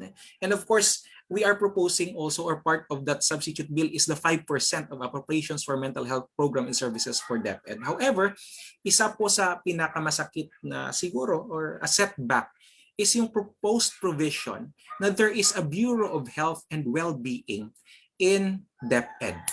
Kasi po nakakalat as provided po kanina, nakalat po yung mental health services. Even yung health po natin sa buong DepEd, wala pong health yung ating employees. It's only focused on the learn. So, of course, yung teachers, they could not give what they do not have. They need also, as part of the mental health program or the mental health law, employers also should provide mental health program, policies, and services sa ating mga employees. Pero ito hindi nakikita. So actually, this was a scrap position kasi DepEd won't agree to this. But as our proposal, sana there should be a Bureau of Health, again, health and well-being, to streamline all the health services in DepEd, including mental health. So we have employees welfare, school division that would focus on the learner. We have the disaster risk reduction management and mental health and well-being division that would include the guidance and counseling program. Yung pinopoint out namin, hindi lang para kay guidance counselor, but buong health. So by numbers, we have 47,188 public schools, but we have only more or less 550 guidance counselors. And Madam Chair, yung 500, more or less 550 guidance counselors in DepEd, yung iba po ay teachers. Yung iba po ay nasa division office na nag-occupy ng ibang position, but they are guidance counselors. Sana, if we can tap them and at least may commensurate sila na salary grade and career progression.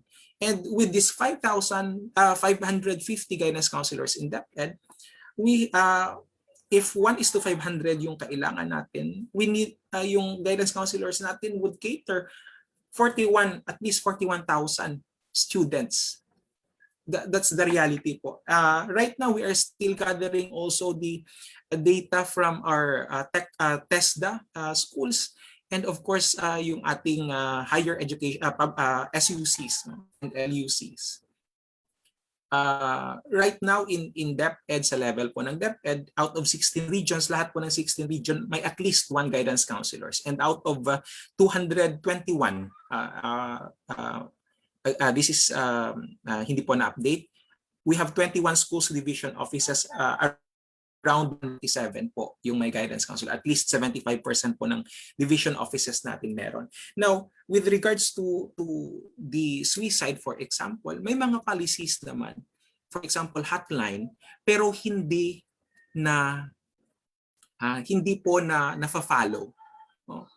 That is why yung aming proposal from the PGCA, nakausap na din namin si Yusek Mateo, in charge po ng ating human resource sa DepEd, is immediately sana po, lahat po na guidance counselors ilalagay sa schools division offices. At least lumawak po yung kanilang coverage and assist all the schools. Kasi we have, again, guidance advocates, and however, with due consideration also na this is an additional task po sa ating mga teachers. So, yun po, and ilang months na po yung nakalipas, tumataas na yung cases of suicide and other mental health concerns. Hindi pa po, as of now, na-move yung ating mga guidance counselors to division level. At least they can cover the whole division and the schools po sa ating field. So ito po yung aming some recommendations. And we have already submitted our position paper regarding your privilege speech. Thank you so much po, Madam Speaker. Thank you, Sir Francis. Unfortunately, we don't have a representative from DepEd to respond, on your presentation. But rest assured that we'll call on DepEd and SHED with regards to their role on the implementation of this mental health program. Do we have the guest from PhilHealth?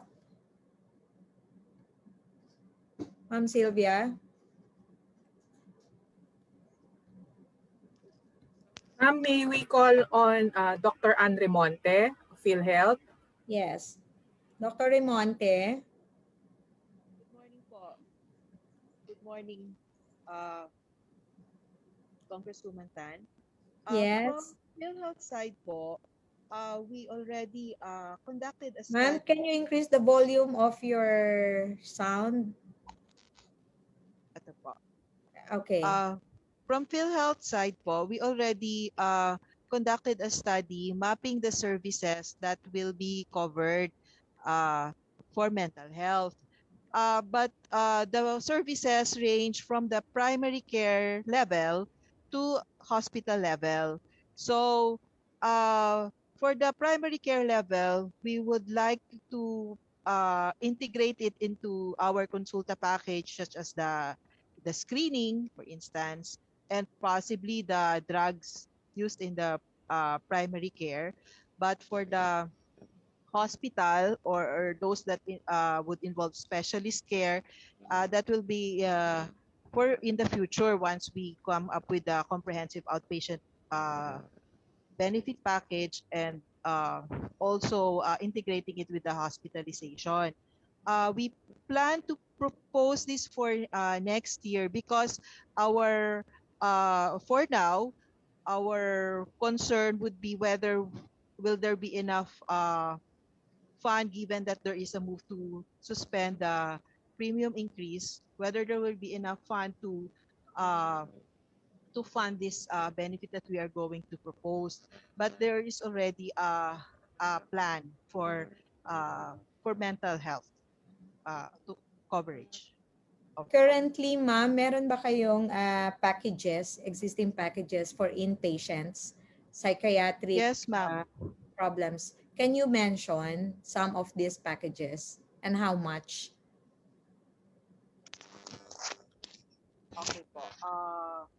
I will go through our library.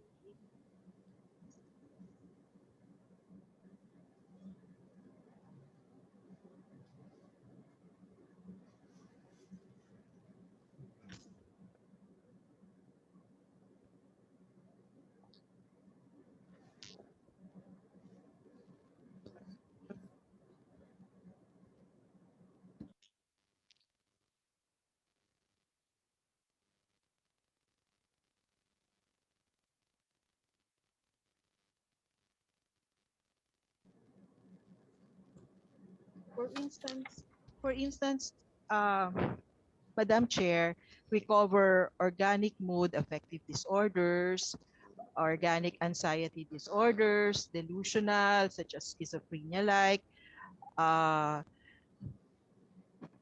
Hospitalization But package. these are hospitalization po. And our coverage is only about 7,800, the case rates. Mhm. So currently yung out of pocket expenses for the maintenance of those who have psychiatric and mental health problems, wala tayo niyan. Opo, wala po ngayon. Even consultation. Wala po. Okay. So with the consulta package that you are going to implement, na-implementa ba tong consulta? We are pilot testing po for until I think June for the next 6 months. Then we will start to accredit other facilities. But yes po, we are starting to implement. So who identified the pilot sites? It's those that are willing and under the UIS integration sites. Okay. Sige. Thank you so much. Thank you so much, ma'am. I'd like to call on Ma'am Sally Bongolonta from Alliance of Filipino Families for Mental Health. I think Ma'am Sally is raising her hand. Ma'am Yes. Sally? Yes, good morning. Good morning, Madam Chair, and thank you for inviting us. We also submitted a position paper. We are from the Alliance of Filipino Families for Mental Health, an organization run by families and headed by families to help our members cope with the care of mentally ill in the community. We provide psychoeducation program, family therapy, and counseling for family members. We used to have a day center 2013 to 2017. Ito ang nakatulong sa mga patient namin when finally they are discharged. They needed a place they can go to for help and opportunities to be productive during the day. Ito rin ay nakatulong sa aming mga patients para hindi sila mag-relapse with the different psychosocial rehabilitation activities we run there. Families learning from other families, understanding the illness, learning how to cope. So the burden becomes light when they are educated and stigma does not affect them anymore. Kahit sabihin sa kanila na may siraulo sa pamilya, hindi na sila nahihiya. They're open to talk about their stories. We can see smiles in their faces and recovered patients excited to return to our center every day. Nakangiti sila, excited sa mga gagawin doon. Going home, kasi nga meron kaming care farming doon, they bring with them vegetable produce that subsidizes their transportation needs. Pag may sobra, binabalik pa nila ang sukli sa amin. Honest sila to account sales versus their expenses sa transportation. We see patients nagtutulungan at ang kanilang mga family members. Minsan ang mga pasyente, they loan medicines to other patients kung nawawala na sila ng supply kasi alam nila pag wala silang gamot, baka sila mag-relapse. So they help each other. They support each other pag feeling down at napapangiti pa nila ang bawat isa. Nakakatawa our experiences while at the day center. We see good values of malasakit, pagtutulungan, pagpapasensya, unawa, pagsisikap, at tiwala sa Diyos. Malaking pasalamat namin sa mental health law kasi nakikita namin na ito ay poprotect sa mga pasyente at ang kanilang pamilya. Naintindihan din namin ang mga sitwasyon ng mga mental health professionals natin ngayon at ng gobyerno, ang kalagayan ng gobyerno. Nakikita namin ang pagsisikap ng mga hospitals and mental health professionals to deliver the services needed. Mga schools, mga LGUs, especially these days of the pandemic, really doing their best to help. Nakikita namin exhausted na rin sila. They too need self-care at unawa rin ang kailangan nila. Kami naman mga pamilya at pasyente, ang kailangan lang naming makita ay services in place pag kailangan, may sistema na susundan. Kami mga families na naintindihan na namin ang sakit, malaking tulong din. Makakatulong kami sa gobyerno at sa mga community. Bigyan sana ng suporta ang aming family support group sa mga maliliit naming initiatives na talagang ito yung kailangan ng mga pasyente at ng pamilya. Suportahan ang psychosocial rehabilitation programs, mga simpleng activities na when we need to coordinate with concerned agencies in the government, with NGOs, may immediate action and follow through. Ang need lang ay simple. At na-prove namin ito when we had our day center. May gamot sa mga indigent patients na hindi kayang bumili ng gamot dahil mahal talaga po ang mga gamot. At dapat ang gamot na ibibigay ng gobyerno sana equality at hiyang ang mga pasyente dito. Kasi may mga gamot na hindi talaga yung bumabalik-balik pa rin dahil hindi maganda ang resulta sa kanila. So kung saan sila hiyang at bigay ng doktor, sana yun din ang ibigay ng gobyerno sa kanila. Kailangan din nila ng temporary shelter if needed, hindi sinasama sa mga disturbed patients. Kaya kailangan ang residential homes ng recovered patient in need of space, temporary shelter. Immediate attention for need of counseling and consultation kasi in our experience these days, one will have to wait for a month or so bago sila tingnan ng isang psychologist, psychiatrist. Wala kaagad. Ngayon, kailangan ng isang depressed na pasyente ang psychologist o psychiatrist. I-schedule pa sila dahil sa dami, hindi ma-accommodate. Alam naming pandemic, but if hospitalization is needed, we have charity wards ready to admit them. Sa ngayon, hirap silang mag-admit. At anong mangyayari sa isang pasyente, sa isang pamilya, pag ang kanilang pasyente ay hindi ma-admit? Ang hirap yata sa isang bahay na andun ang isang pasyente na hindi natitingnan ng isang mental health professional. Kasama din po ako, I'm one of the board members ng WAPR Philippines. Hindi kailangan ng maraming psychiatrists, psychologists, counselors. Ang kailangan lang ay doblehin ang effort ng WAPR, matrain ng mga families and community workers, and enhance the psychosocial rehabilitation program, especially the aftercare services. Yung psychoeducation, ang laking tulong sa amin, ang community visit, sana paigtingin, and help of interfaith groups for spiritual needs, malaking tulong sa recovery when patients have faith. Ito na, kung wala ka ng ibang mapupuntahan, talagang pag malaki ang tiwala sa Diyos, ang laki ng kanilang pag-asa na makarecover pa. And then again, pag may mga tulong galing sa gobyerno at mabigyan sila ng gamot, ng serbisyo, mas lalong makakatulong, makaprevent ang relapse at maging productive uli sila, hindi burden sa pamilya at komunidad.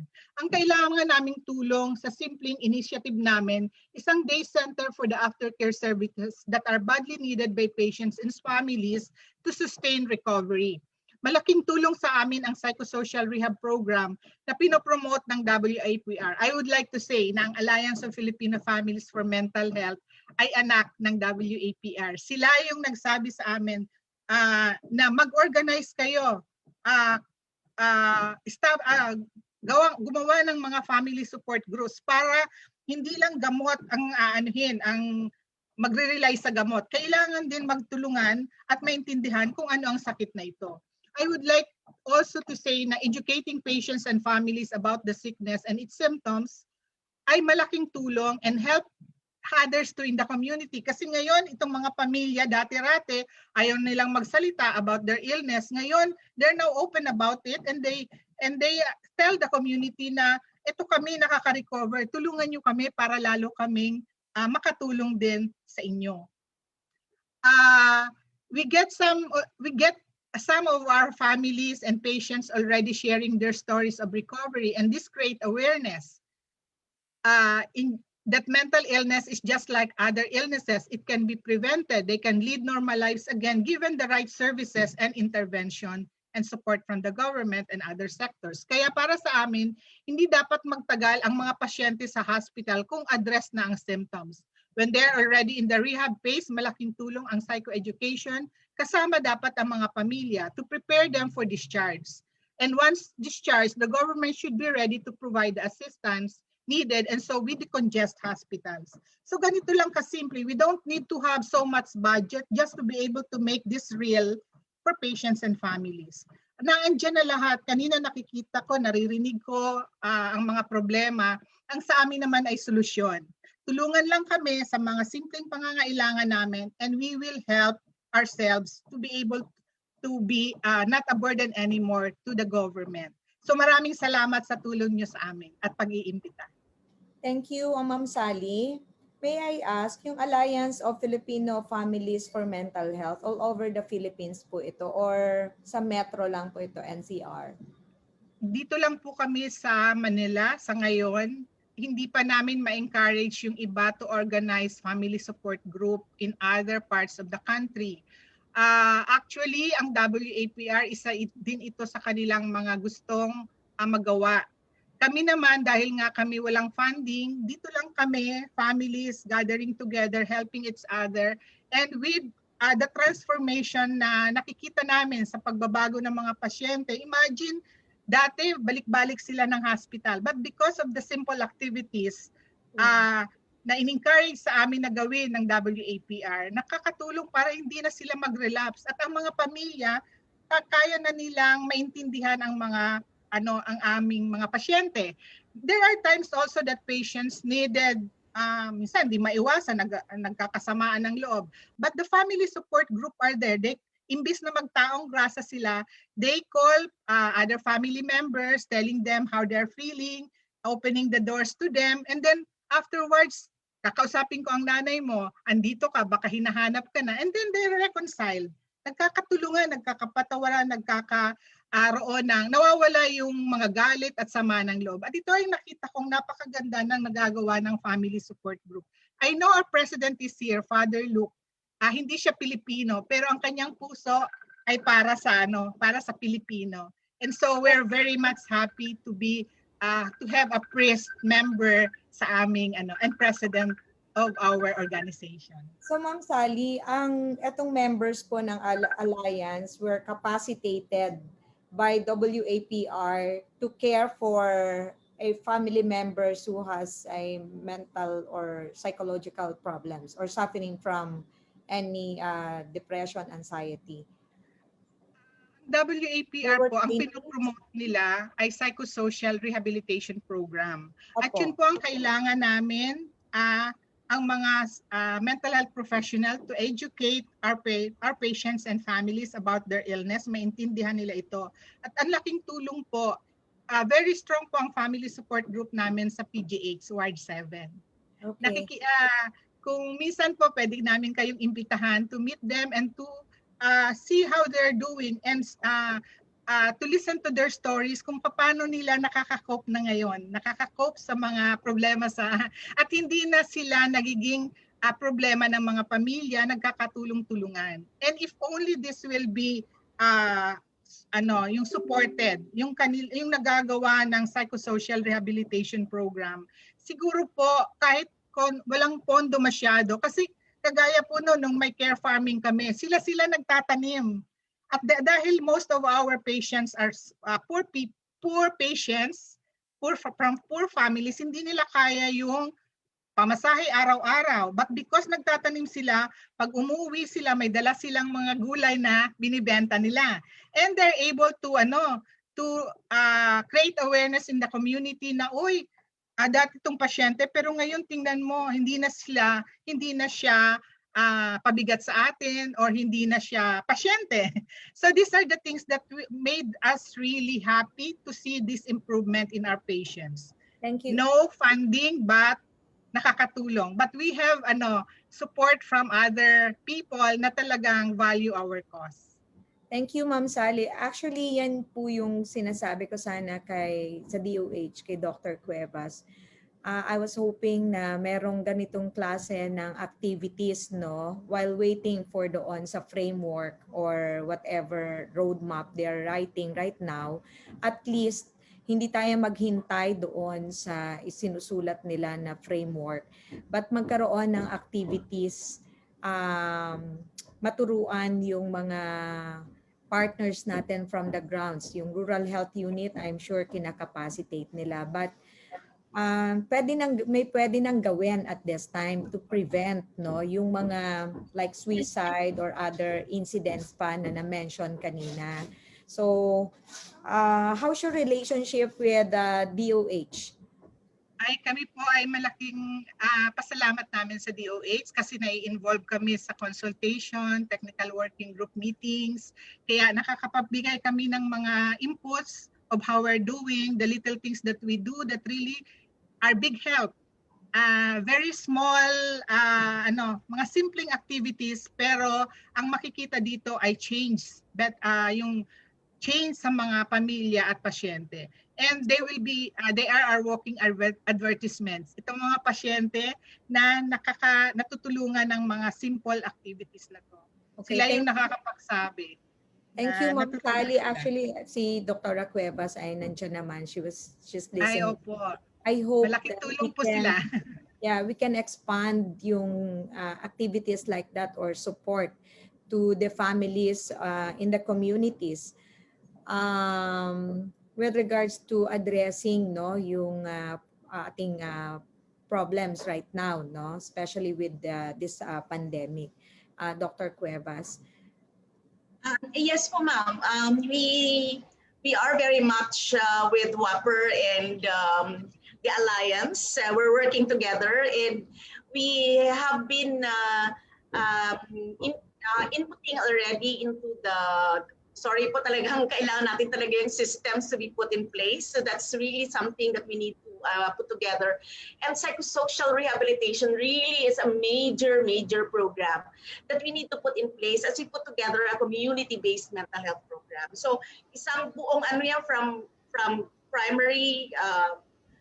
primordial prevention up to the level of psychosocial rehabilitation. Isa po siyang malawak na design po na dapat natin i-put in place. But yes, we are working with them. Yeah. Thank you, Dr. Cuevas. May I call on representative from PUP, Dr. Lupiga? Good morning. Yes. Good morning, Madam Chair, and the members of the committee, Dr. Lupiga from PUP, and also a member of the Psychological Association of the Philippines. COVID-19 is not only the pandemic. We have here we are dealing with dual pandemic, COVID-19 plus pandemic of mental health issues. Babalikan ko lang yung problema sa data, no, na pinag-uusapan natin kanina. Ang nakikita kong problem dito is the access to mental health professionals, no. Of course, in a study by the Psychological Association of the Philippines, maybe in 2015 or 2016, that there were limited or no available psychiatrists and psychologists in most of the provinces, and they are concentrated in the National Capital Region. So people with deep psychological problem, talagang magsasuffer sila kung wala silang access to mental health professionals. So paano kaya natin ito masasagot? Pangalawa, in the long run, maybe we would be needing a regional mental health center, no? Or mental health centers, because yung reporting, no, data that we need could be coming from these regional centers, kasi meron lang tayo ngayon dalawa, the National Center for Mental Health and the Cavite Center for Mental Health. And ang mga rehab centers mostly ano yan, nasa private sila, around 50 in 2018, around 50 rehab centers, mostly private, no? And also, and lastly, sa mga eskwelahan siguro, kung nandito yung sana yung DepEd at saka CHED, yung representative nila, siguro kakailanganin natin ng consultant clinical psychologist or consultant psychiatrist sa mga eskwelahan natin because of the deep psychological needs of the students. Because in my study in 2017, around 20% of the students, no, in the National Capital Region ay mayroon ng severe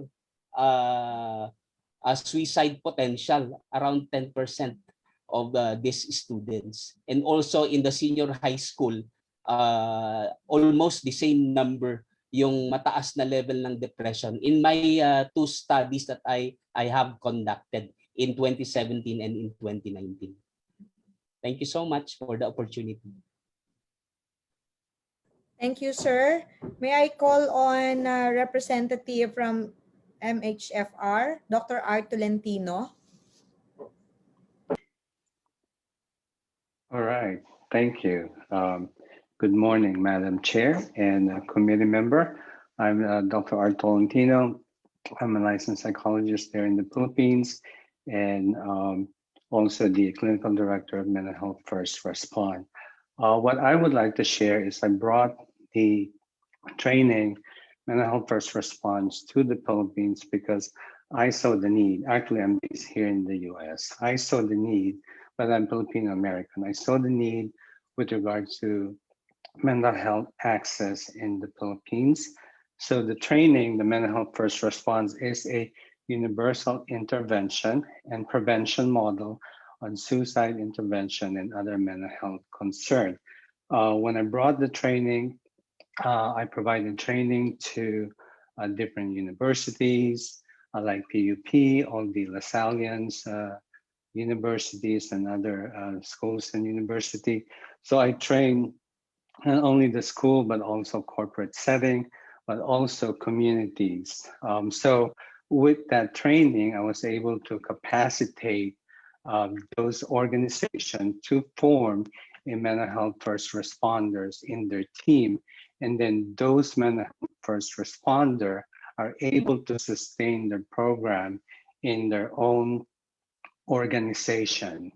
In addition, because of the mental health gap access in the Philippines, about more than a year ago, because we provide the training, the universal intervention and prevention, we were able to launch a telehealth program that any Filipinos nationwide, we launched the emotional and peer support program all over the Philippines. And most of the issue that we've been hearing from people is that they would love to access mental health. They may have PhilHealth, but it doesn't cover the outpatient services. Most of the people are not acute in terms of mental health. They need to be able to access mental health care. It's too late for them if we're only giving them the hospitalization access. So parity in terms of insurance, because we have a very limited mental health professional, and some of them choose to be in private practice or in group practice. And if we're not able to reimburse them, of course, they have to earn a living as well. So it is really important to have that access. So again, as I said, our training, we can train pretty much any adults who's willing to adapt our model, and it goes all the way to the barangay level. We could also train all the behavioral health workers. That way we could capacitate, our whole country really, and able to adapt a model on how to intervene so that we can kind of teach individual to intervene while at their own community. So family member could intervene, anyone who know how to intervene. It's like CPR. If you know how to use CPR, then you can save this person's life. So basically, that's kind of like the concept of MHFR training, that we can capacitate all your organization, and also now we're providing services to the whole Philippines community. That's all, Madam Chair, and thank you for giving me some time. Thank you, Dr. Tolentino. May we hear from Y4MH, Miss Alayana Lagasca. Magandang araw po sa ating lahat. Ako po si Aliana, ang National Chairperson ng Youth for Mental Health Coalition. Isa po kaming organisasyon ng mga kabataang naglalayon na syempre magkaroon tayo ng isang mas maganda at mas mentally friendly community dito sa ating bansa. So we are composed of student organizations, young professionals, and of course mental health advocates mula sa sektor ng kabataan. Nagpapasalamat po kami sa Committee on Health and of course to our Honorable Congresswoman Helen Tan for your privileged speech, and we in Y4MH, we really support yung inyo pong proposition because right now ito talaga yung kinakailangan natin, especially ng youth sector.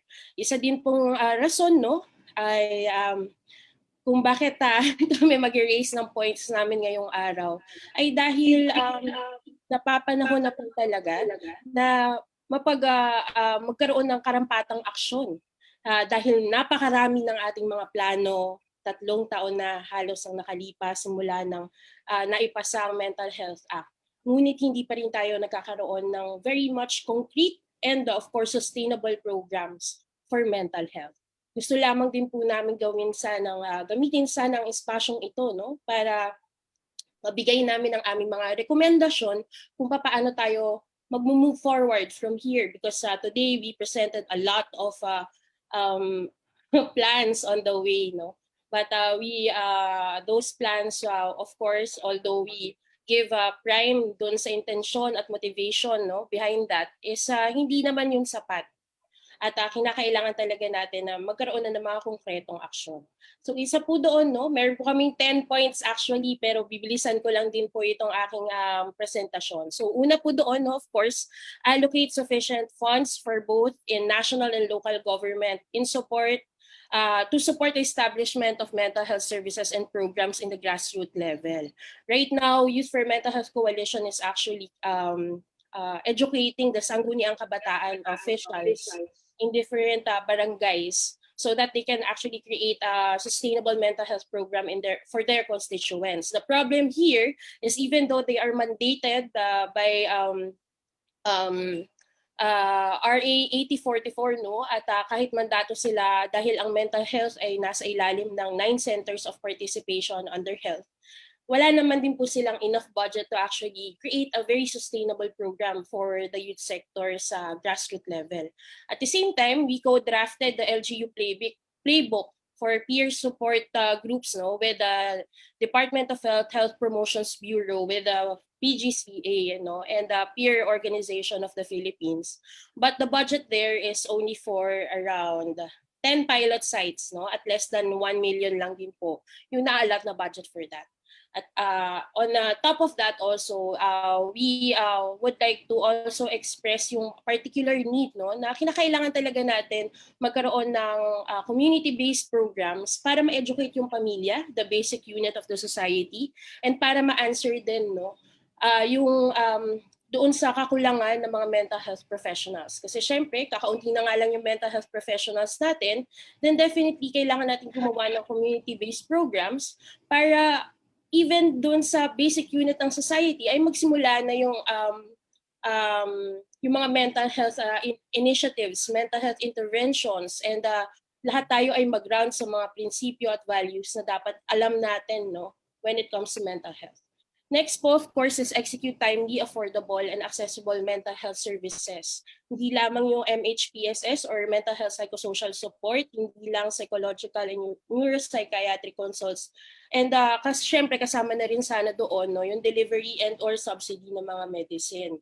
Right now, Y4MH po ay meron kami tinatawag na Project Tulay. Isa po siyang initiative to actually procure and deliver medicines, no, para sa mga service users. Ito po ay in partnership with DOH and the National Center for Mental Health. But then we also recognize na hindi namin ma-reach lahat. At itong particular program na ito, hindi naman makaka-reach, no, from Luzon to Mindanao. Kung kaya sana, no, magkaroon tayo ng very immediate, no, na pag-aksyon patungkol dito. Especially also, one reason kung bakit natin kailangan i-upscale yung mga services na binibigay natin, dahil na-point out nyo na nga po kanina, na may particular violence na in school, in the homes, na hindi rin naman natin ma-actionan, hindi tayo makapag-intervene on that specific situation agad-agad. But we can actually intervene para doon sa care, no, ng mga victims ng violence, for example.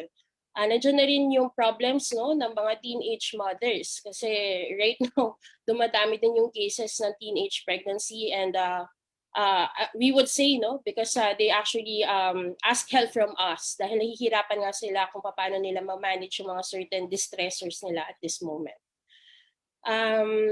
Next po is, of course, develop a comprehensive training program and manual, not only for mental health professionals, but also for psychiatry unit nurses, psychological social workers, guidance counselors, occupational therapists, emergency responders even, and other professional regulation commission licensed non-specialists. No?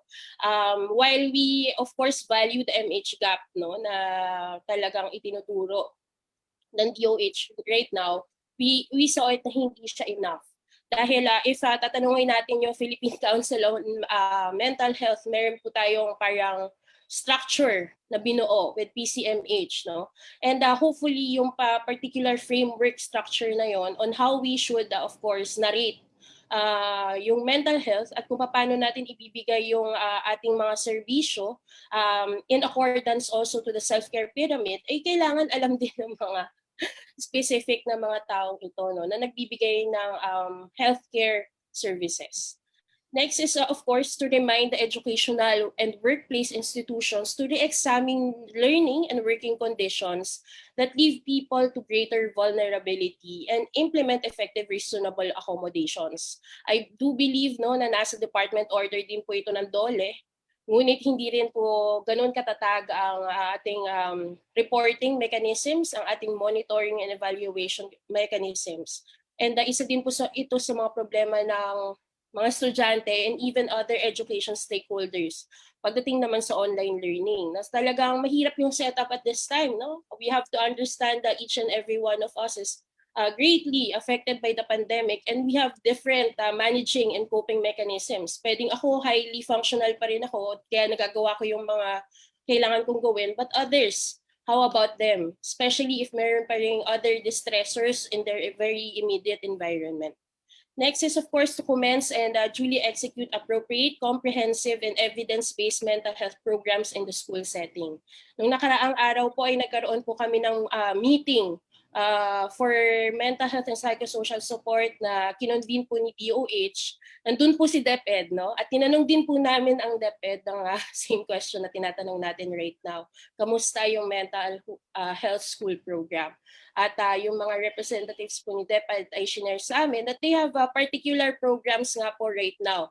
But yung programs nila ay pinapakita or sinushow lang nila on television, like discussion about mental health and different and its intersectionality with different social issues. How do we cope up with certain distressors? How do we manage our stresses, etc. But then, hindi naman po yun guarantee no, na napapanood siya ng mga estudyante at ng education stakeholders.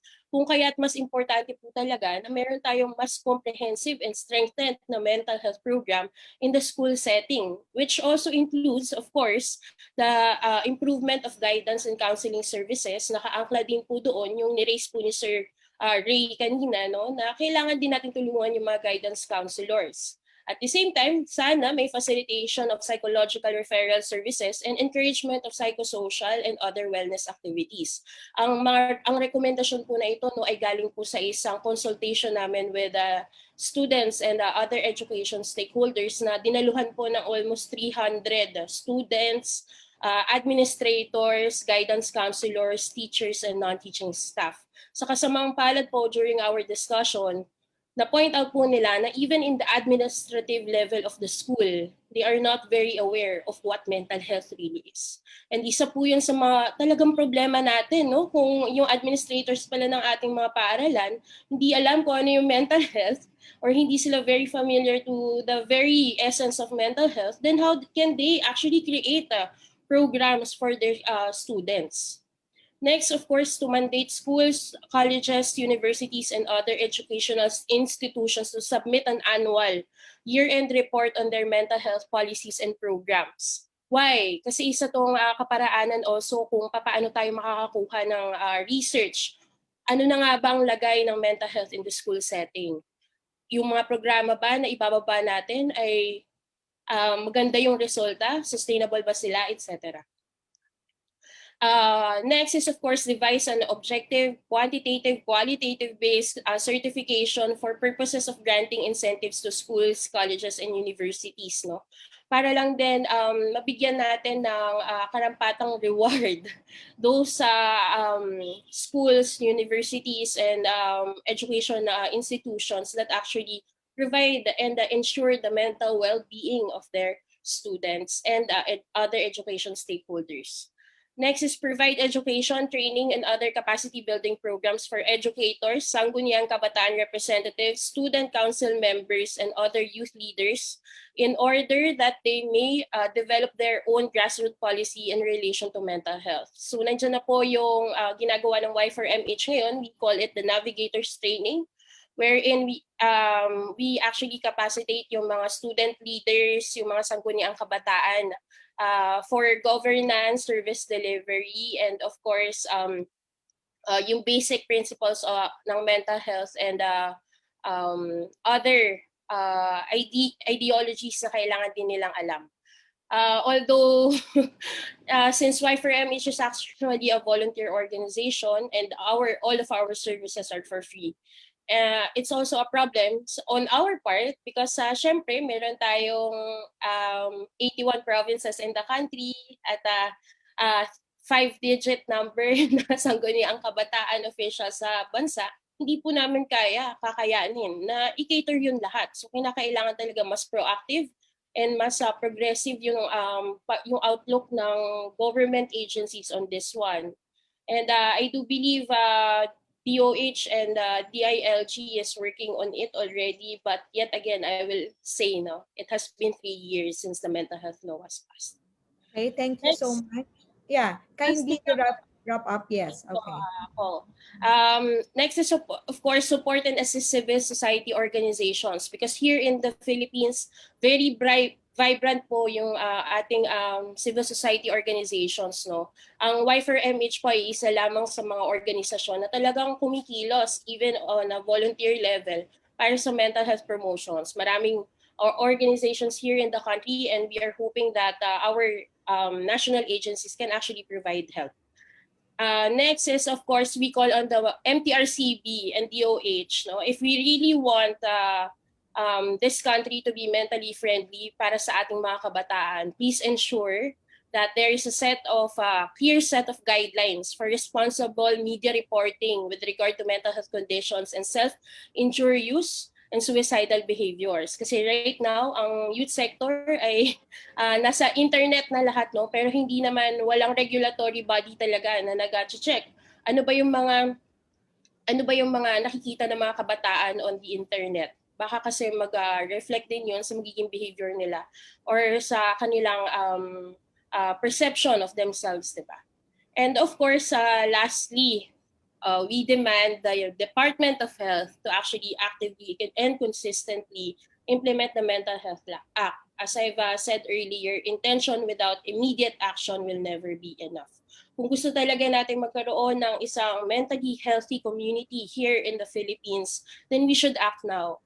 We have this particular slogan, 40 seconds, for suicide prevention, di ba? Na parang sinasabi natin, for every 40 seconds, there's a person who actually commits suicide.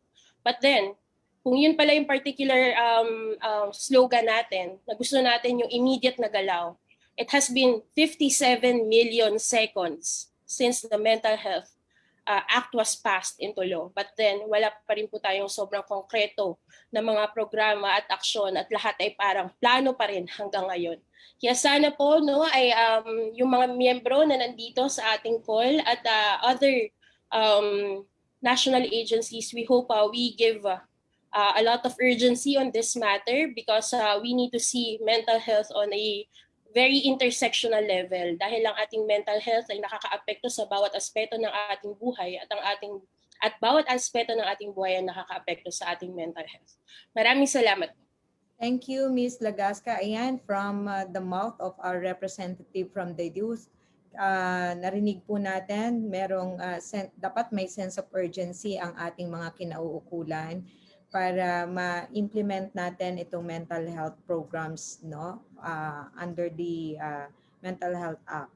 I'd like to recognize first the presence of the following members: our Vice Chair, Representative Sandra Irigel, also our Vice Chair, Rep. Alexi Tutor, our Deputy Speaker, our Representative Roby Puno, Representative Samantha Vargas Alfonso, Representative Emery Juano Diaz, Representative John Marvin Servo Nieto, and of course, Representative Cheriel De Loso Montalia. Thank you for joining us on our meeting for today. Last to speak from our guest is Representative from MAG, Mr. Edel Parducho. Go ahead, Mr. Edel. Yes po. Good morning po to everybody. Good morning, ma'am. We are prepared Mr. Edel, what is MAG? It's Medical Action Group po, a health and human rights organization. Okay, please proceed. Yes po. We have prepared position paper po for submission, Your Honor, but may we be allowed to manifest its salient points. 5 minutes will be more than enough po. Please proceed, sir. Okay, so the Medical Action Group po is a health and human rights organization with health professionals and other allied health workers as its members.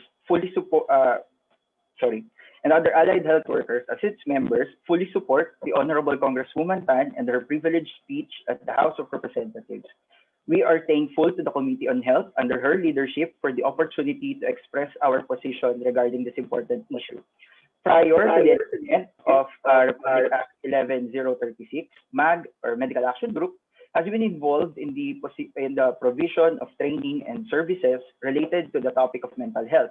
We provide our beneficiaries and their families at the community level with biopsychosocial services, which include but are not limited to mental health education and awareness raising, such as building the foundations of having positive well-being through understanding stress and sharing basic stress management skills to increase coping capacities, psychological first aid training, grief education and processing, as well as basic self-care practices. MAG's target beneficiaries vary from human rights defenders, persons deprived of liberty, and vulnerable sectors such as PWDs, elderly, and women and children. Our services are mostly focused towards issues of torture and forced disappearance, extrajudicial killings, patients' rights, and teen pregnancies, among others. During this pandemic, we have become aware of the rising number of suicide cases and the emergence of other negative mental health conditions among the youth. We even recently lost a colleague to suicide, with several others contemplating the thought. We have observed through our continuous delivery of services that the youth has been experiencing difficulties in maintaining positive well-being due to several factors such as social isolation, overlapping school and home spaces, parents' levels of toxic stress, as well as lack of basic necessities. Other factors include difficulties in the delivery of mental health services, primarily due to the limitations imposed by the pandemic, limited human and non-human resources, as well as limited or ineffective referral systems, which further hinder the general populace into accessing and receiving appropriate interventions. We understand that the Mental Health Act is relatively new, and even before the programs have been implemented, the Department of Health has been naturally preoccupied in responding to physical health needs because of the COVID-19 pandemic. Nevertheless, concerned government agencies should have considered the impact on mental health brought about by COVID and acted more deliberately. We uphold the claim that the government and their counterparts are the primary duty bearers charged with providing appropriate services in whatever forms needed to those under their jurisdiction. May we respectfully reiterate that under various national and international laws, mental health is a human right. As such, mental health support and services must be made accessible for all. Left unaddressed, the mental health repercussions of the pandemic may have serious and long-term effects, not just to the youth, but all Filipinos. As such, based on our experiences as a health and human rights organization, we respectfully recommend the following to help in building and strengthening a holistic approach. Number one, we respectfully recommend the development of livelihood programs for the youth and their families to help in addressing needed support for their health, educational, and security needs. Number two, we also respectfully urge capacitating communities on the topic of well-being. Promoting good mental health entails not only ensuring the availability and accessibility of services, but also guaranteeing that the other social determinants of health is responded to accordingly. Number three, the online and offline availability of information on mental health topics, especially on stress management at the grassroots, is ideal, and fully capacitating agencies in charge of mental health services and providing them with adequate support and care follows. Next, making mental health services affordable, if not free, to help all youth, including out-of-school youth. Hindi masyadong nabanggit yung out-of-school youth kanina. Mainstreaming mental health to eradicate the stigma associated with it. Next, strengthening mental health programs in schools and universities, capacitating the guidance offices, as well as developing a mental health curriculum for and as early as the primary education level or elementary. Based on our collective experience and learnings from the impact of COVID and other mental health issues of Filipinos, we recommend that the implementing rules and regulations of the Mental Health Act be reviewed. Ensure the participation of all stakeholders, including schools and universities, representatives from LGUs and CSOs in the review of the IRR. Finally, we agree with the Honorable Representative. We must act today. We cannot wait for tomorrow. In fact, we dare say that the whole mental health community is one in saying that we needed to have acted on this yesterday. Mental health is a right for all, for everyone, everywhere. Thank you po.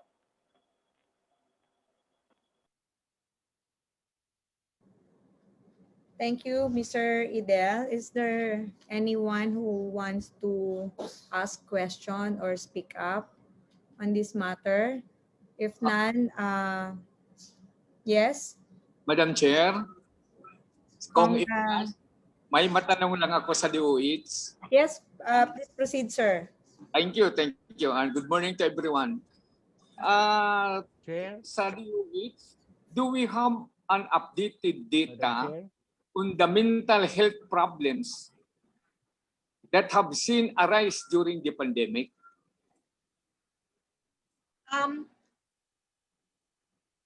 Chair, if I may answer that. As of the moment po, we don't have as of the moment, but there are pockets of studies that are being done across the country, and many of them has already been, I mean, you can see that in the privilege speech of Congresswoman Tan. But what we are actually waiting for is the result of a commission study that we did which we hope is going to come out by June. Right? This is a prevalence study that we commissioned prior to COVID, and making sure that when taking into consideration the data that is going to be taken would include already the ongoing pandemic. So we're waiting for that result. Hopefully by June po ay nandyan na yung result na yan. We have the university PGH Department of Psychiatry doing the commissioned work for us. And Dr. Marisa de Guzman is supposed to be saying something regarding that. But I know that she went out of the room already. But she, I think, sent that kind of position paper also to Congresswoman Tan. And we hope to have those data available by the middle of the year this year. Salamat, Madam Chair, sa tagot sa DOH. Thank you so much. Do we still have members to ask questions? Yes. Yes. Yes. Yes, if I may ask Father Luke, question. yeah. Please Yes, and proceed. Father Luke. Yes, and related with the answer we just got, happy to hear that. Now, may I hope that in this study we will not forget the people who have been most often forgotten already, the people with disabilities. We do not hear them when they cry or shout. They don't see us, and so many children who are, which we call with a nice word, special, and they suffer much, much more than other people because they cannot understand what is going on. We have deaf, blind, and so on, and also multiple disabled abandoned by their parents. I hope that one way or the other we can have some attention for these people also. Thank you. Thank you so much for sharing that, Father Luke. May I recognize Representative Irene Saulug? Good morning, Madam Chair. Good morning to everyone. I would like to commend our Madam Chair for giving importance to this very timely topic. I just want to ask, since we are still we don't have specific plan for face-to-face or online learning, do we have specific curriculum or program to address the mental health of our students, like to prepare them for online, or how we keep them motivated in their learning this pandemic? I think we now have representative from DepEd, Director Ronilda Co. Can you respond to the query of Representative Irene Saulug? Good morning po. Director, you're late. Kanina pa po kami, alas 9 ng umaga. Ma'am, apologies po, but I was just requested actually while the meeting has been ongoing. I did not get from any principal po actually the communication that we are supposed to be attending. Yeah, but we sent an invitation to DepEd last week pa, ma'am, no? Yes, ma'am. Hindi po siya pumasok sa office namin actually po. So paumanhin po talaga. Okay, anyway, can you respond to the query of Rep. Irene? Yes, ma'am, if I may, just to para masagot ko na yung kay Rep. Irene, ma'am, and also the rest, pwede po ba ako mag-present ng ginagawa ng kabuuan ng DepEd? Ilang minutes yan, ma'am? Siguro po mga lang naman po. Wait lang po. Pwede pong siguro 10 minutes po, ma'am. I don't know if Rep. Irene can stay up to that. Pwede ko naman pong iksian para lang po makita. Opo. Okay, please share. Salamat po. Yeah.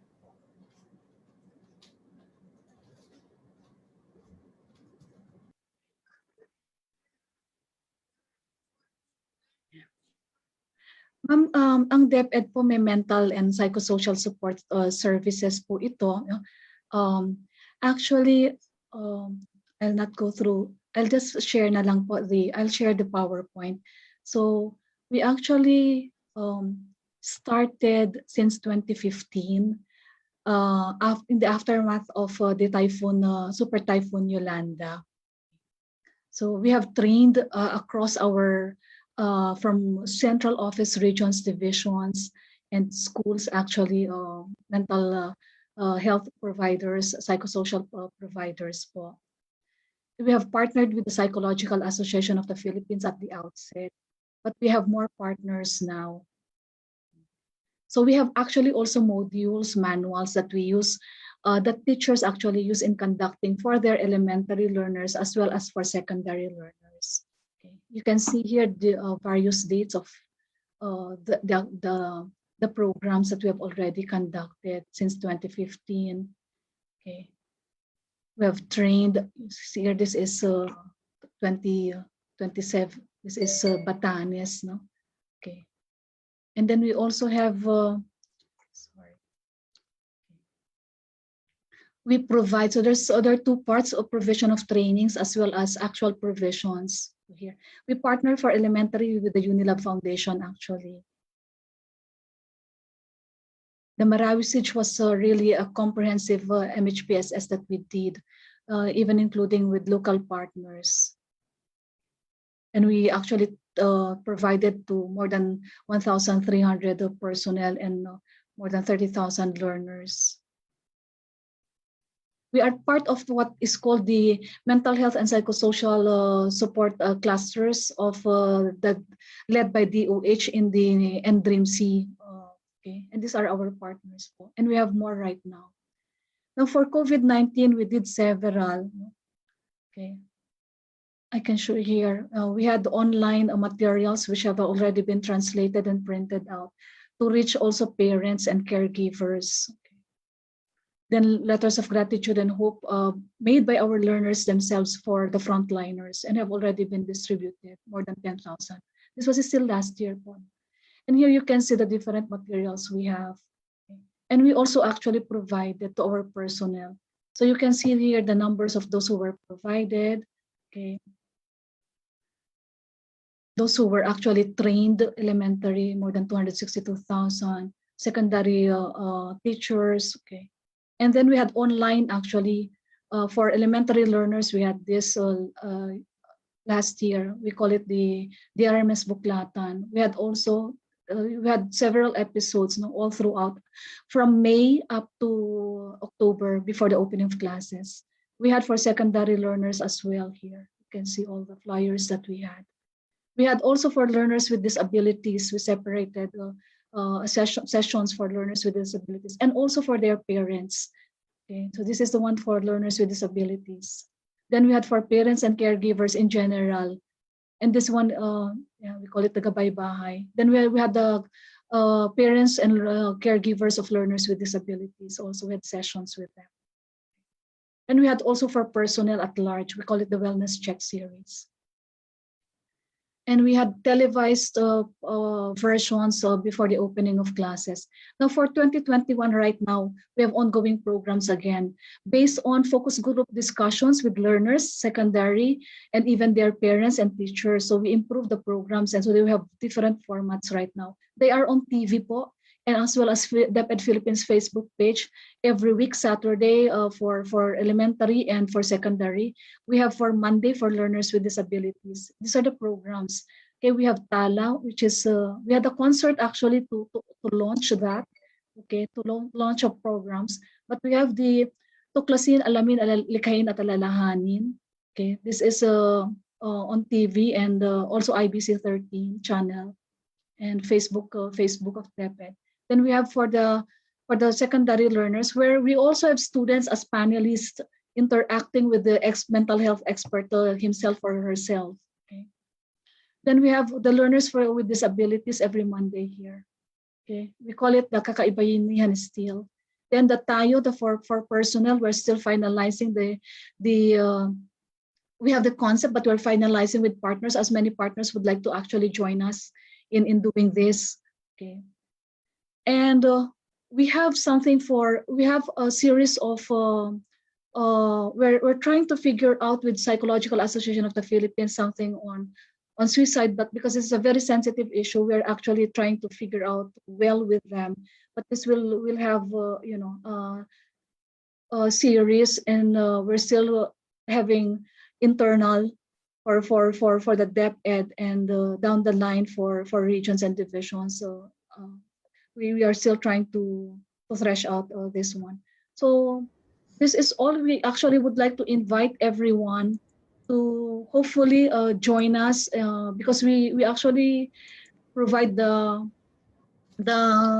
flyers for every week, no, to invite everybody to see how it's being done by DepEd. And so I hope that you can actually view our online psychosocial support services for different kinds of learners that we have. So, Ma'am, thank you for inviting us. Thank you, Ma'am Ronilda. Kindly stay with us. Meron pa po kaming questions Yes, sa DepEd. Kong Irene? Yes, Madam Chair. Thank you. Questions? No further question, Madam. Thank Okay. you. Ma'am Ronilda, we were discussing earlier po yung mga incidents of suicides among the students from high school students, I think. And meron po akong ilang na-encounter in the ground na nag-suicide, no, senior high school, but walang pumunta sa kanila to debrief.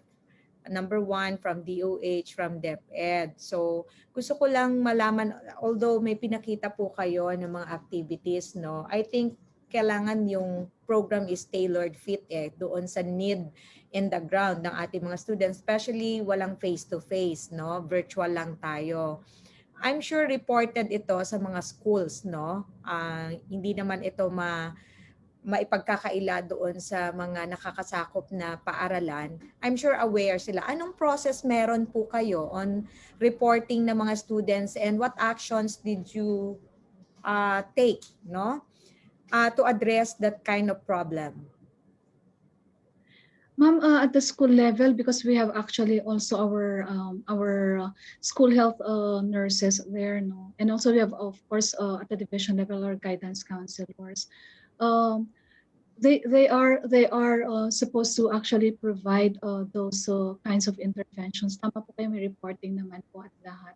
So if there are none, it can also ano naman po be reported to the division offices for them to act on the matter. Pag may mga ganun po na hindi na if you're saying that there has been na hindi siya naasikaso at lahat, because there are available naman po na guidance counselors po who can actually do that work and provide referral, in fact. So that said, of course, yung sa referral system din po, no, may mga binibigay naman kami ng mga contact numbers for them to be able to seek further support or help, no, sa mga psychologists or psychiatrists na pwede pong tawagan ng mga helplines. So yun po. So you have a helplines that is 24 hours, 7 days a week? Ma'am, sa DepEd, we provided actually hotlines. We call them also the hotlines that can be called po. Yes, ma'am, there are. So that when people have various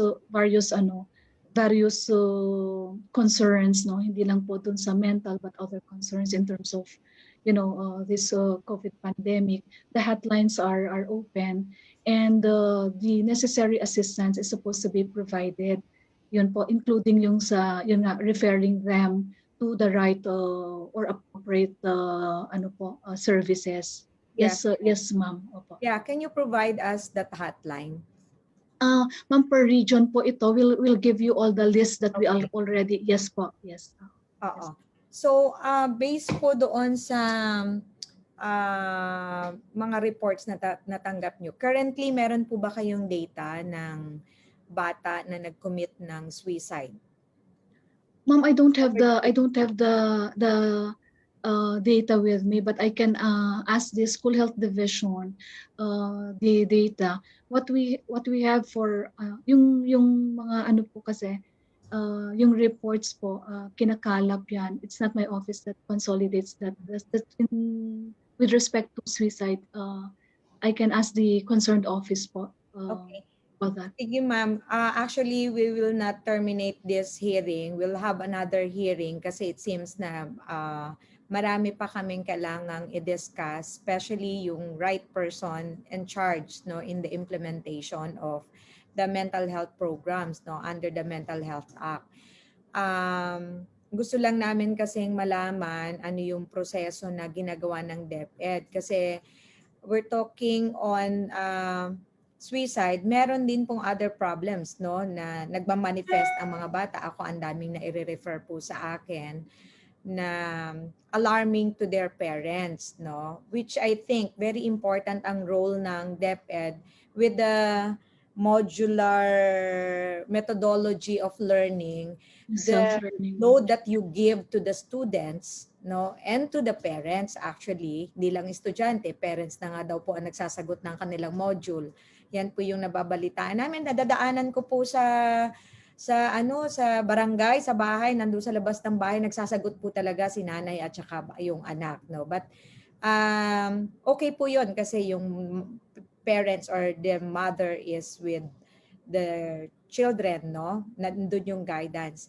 But I think isa din pong pinagmumula ng pressure talaga sa mga bata yung load na ibinibigay natin. I myself, yung akin pong apo, I have a grandson who's in grade 3 and yung assignments no na binibigay ng school niya ay bothering no, hindi sa akin but to my grandson, and nakaka-bother ma'am yung tipong nagbubuntong hininga siya at sinasabi niya, this is too much mama.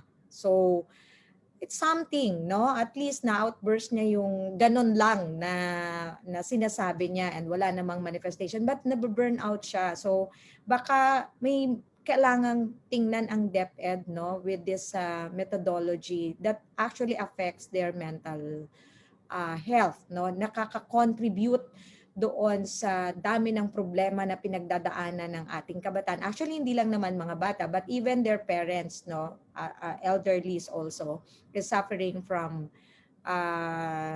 this problem. So, siguro we'll have the right person, ma'am, if you can inform the committee who to invite from DepEd with regards doon sa implementation of Mental Health Act and developing the curriculum, ma'am. Yes. Madam Chair, with respect to mental health and psychosocial support services within these emergencies, my office do take care of that, but the suicide portion is not within my office, ma'am.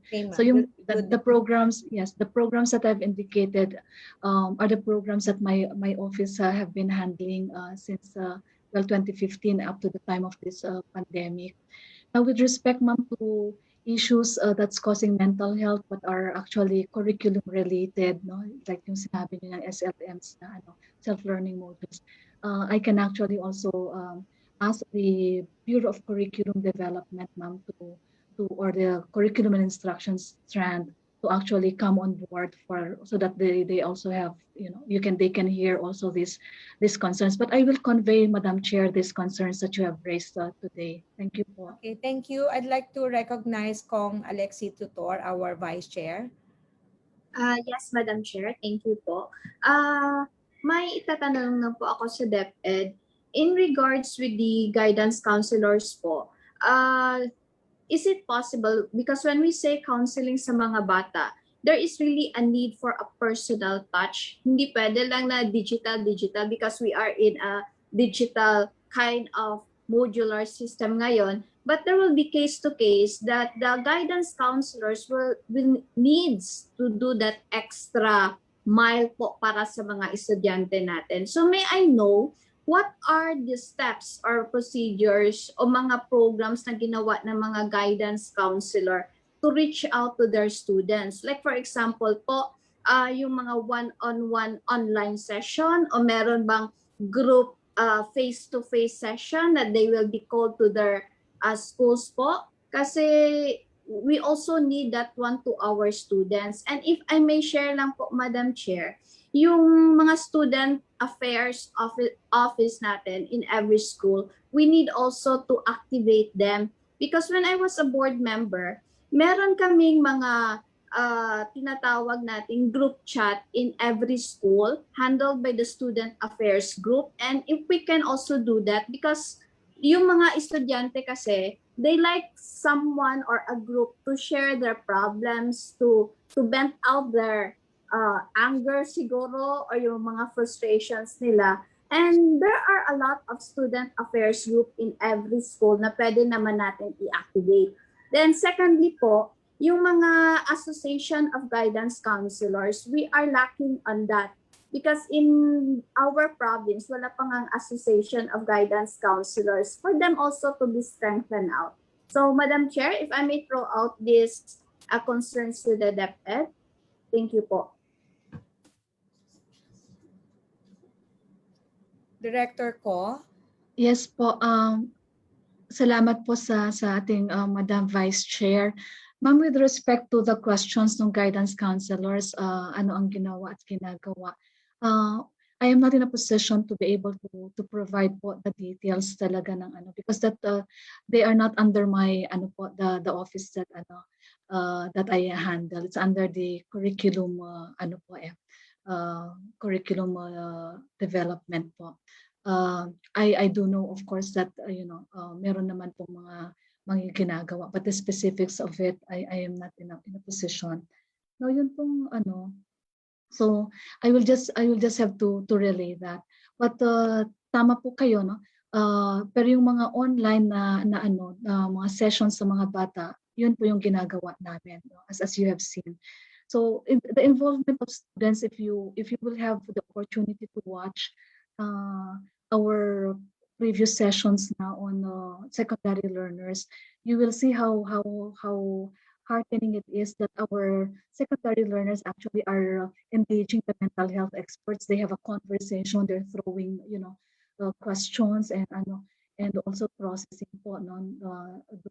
I hope that you can see that this is part of an improvement, because in the previous year, after the previous year na program namin with them, we had the focus group discussions with our student leaders, no, yung mga student government na that's one group, that's one sinasabi niyo po, and that's we are coordinating with our youth formation division on this. So sila po yung ng mga estudyante namin. And one of the suggestions of the students precisely is they don't want to be just listening online.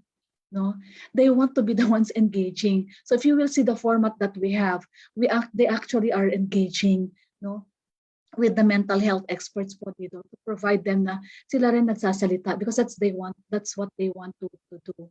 So we have that in the programs that we are undertaking po.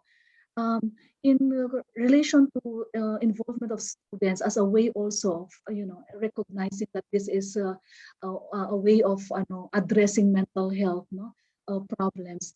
We are moving towards, and many of our programs, not only in my office po, are moving towards really student engagement.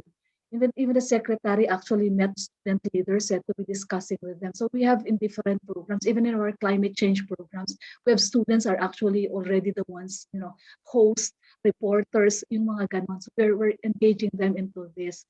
So hindi na po yung mga nakikinig lang sila, because that's a major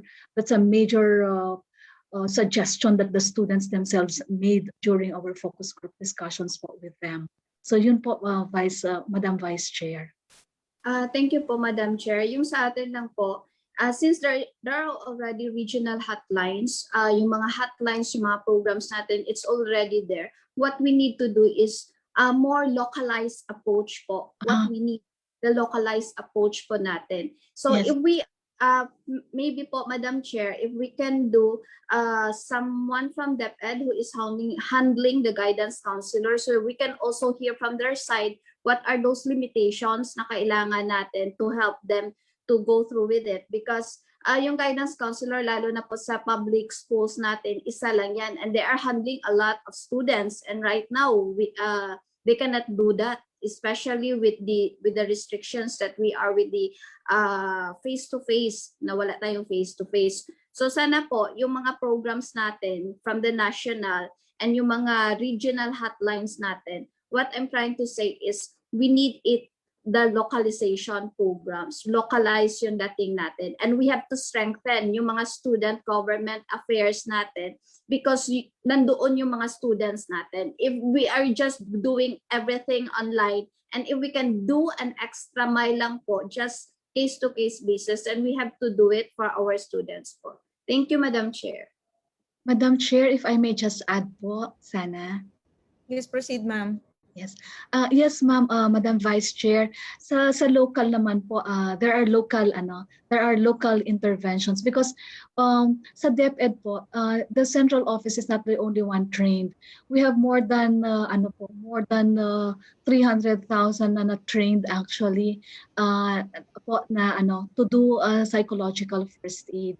Since 2015 we have been training them, and even DOH also have trained with us ng mga personnel namin on mental health and psychosocial support. We have the numbers po to give ilan na ang trained po down the line. Hindi lang po guidance counselors ang gumagawa, pero yung sa office po down the line may tinatawag na DRRM, Disaster Risk Reduction and Management Coordinators. Yan, nakangiti si Francis dyan na Francis na good morning. Kasi sa mental health naman po, meron pong pyramid, So merong level 1, level 2, level 3, level 4. Ang specialized po ng mga serious concerns, kailangan kasi referral yon. Pero yung mga daily natin, stresses naman natin at yung mga nakaya, they can be done actually by those who are trained on psychological first aid, yung mga ganyan. Of which we have DRM coordinators. We will have school health nurses who are doing that. And we also have the guidance counselors. No, pag medyo mas serious doon po sa guidance counselors, and then nire-refer na po niya yan kung hindi niya nakakaya, because iba din po ang training ng guidance counselors sa psychologists, at hindi naman din po sila psychologists at psychiatrists. That's why they also need to refer them to psychologists and psychiatrists in case po mas serious na po ang kailangan na interventions doon. We are working out the referral system po with them, sa Bureau of Curriculum Development who's handling this actually. So yun po. Salamat po, Madam Chair.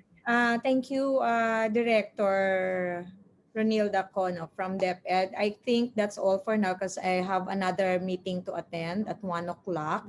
We'll continue the discussion together with our representative from different government agencies, especially the members of the National Council for Mental Health, and hopefully DOH will present to us the roadmap or strategic framework for the implementation of mental health program. So may I call on Representative June Gato for the... Madam Chair. Yes, Kong June. Madam Chair, after the discussion this morning, it's very clear that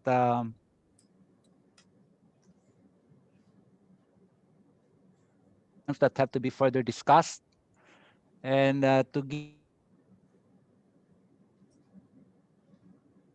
other representatives who are not able to attend today, and to come up with a more comprehensive solution to this growing and pressing problem on mental health, especially the youth.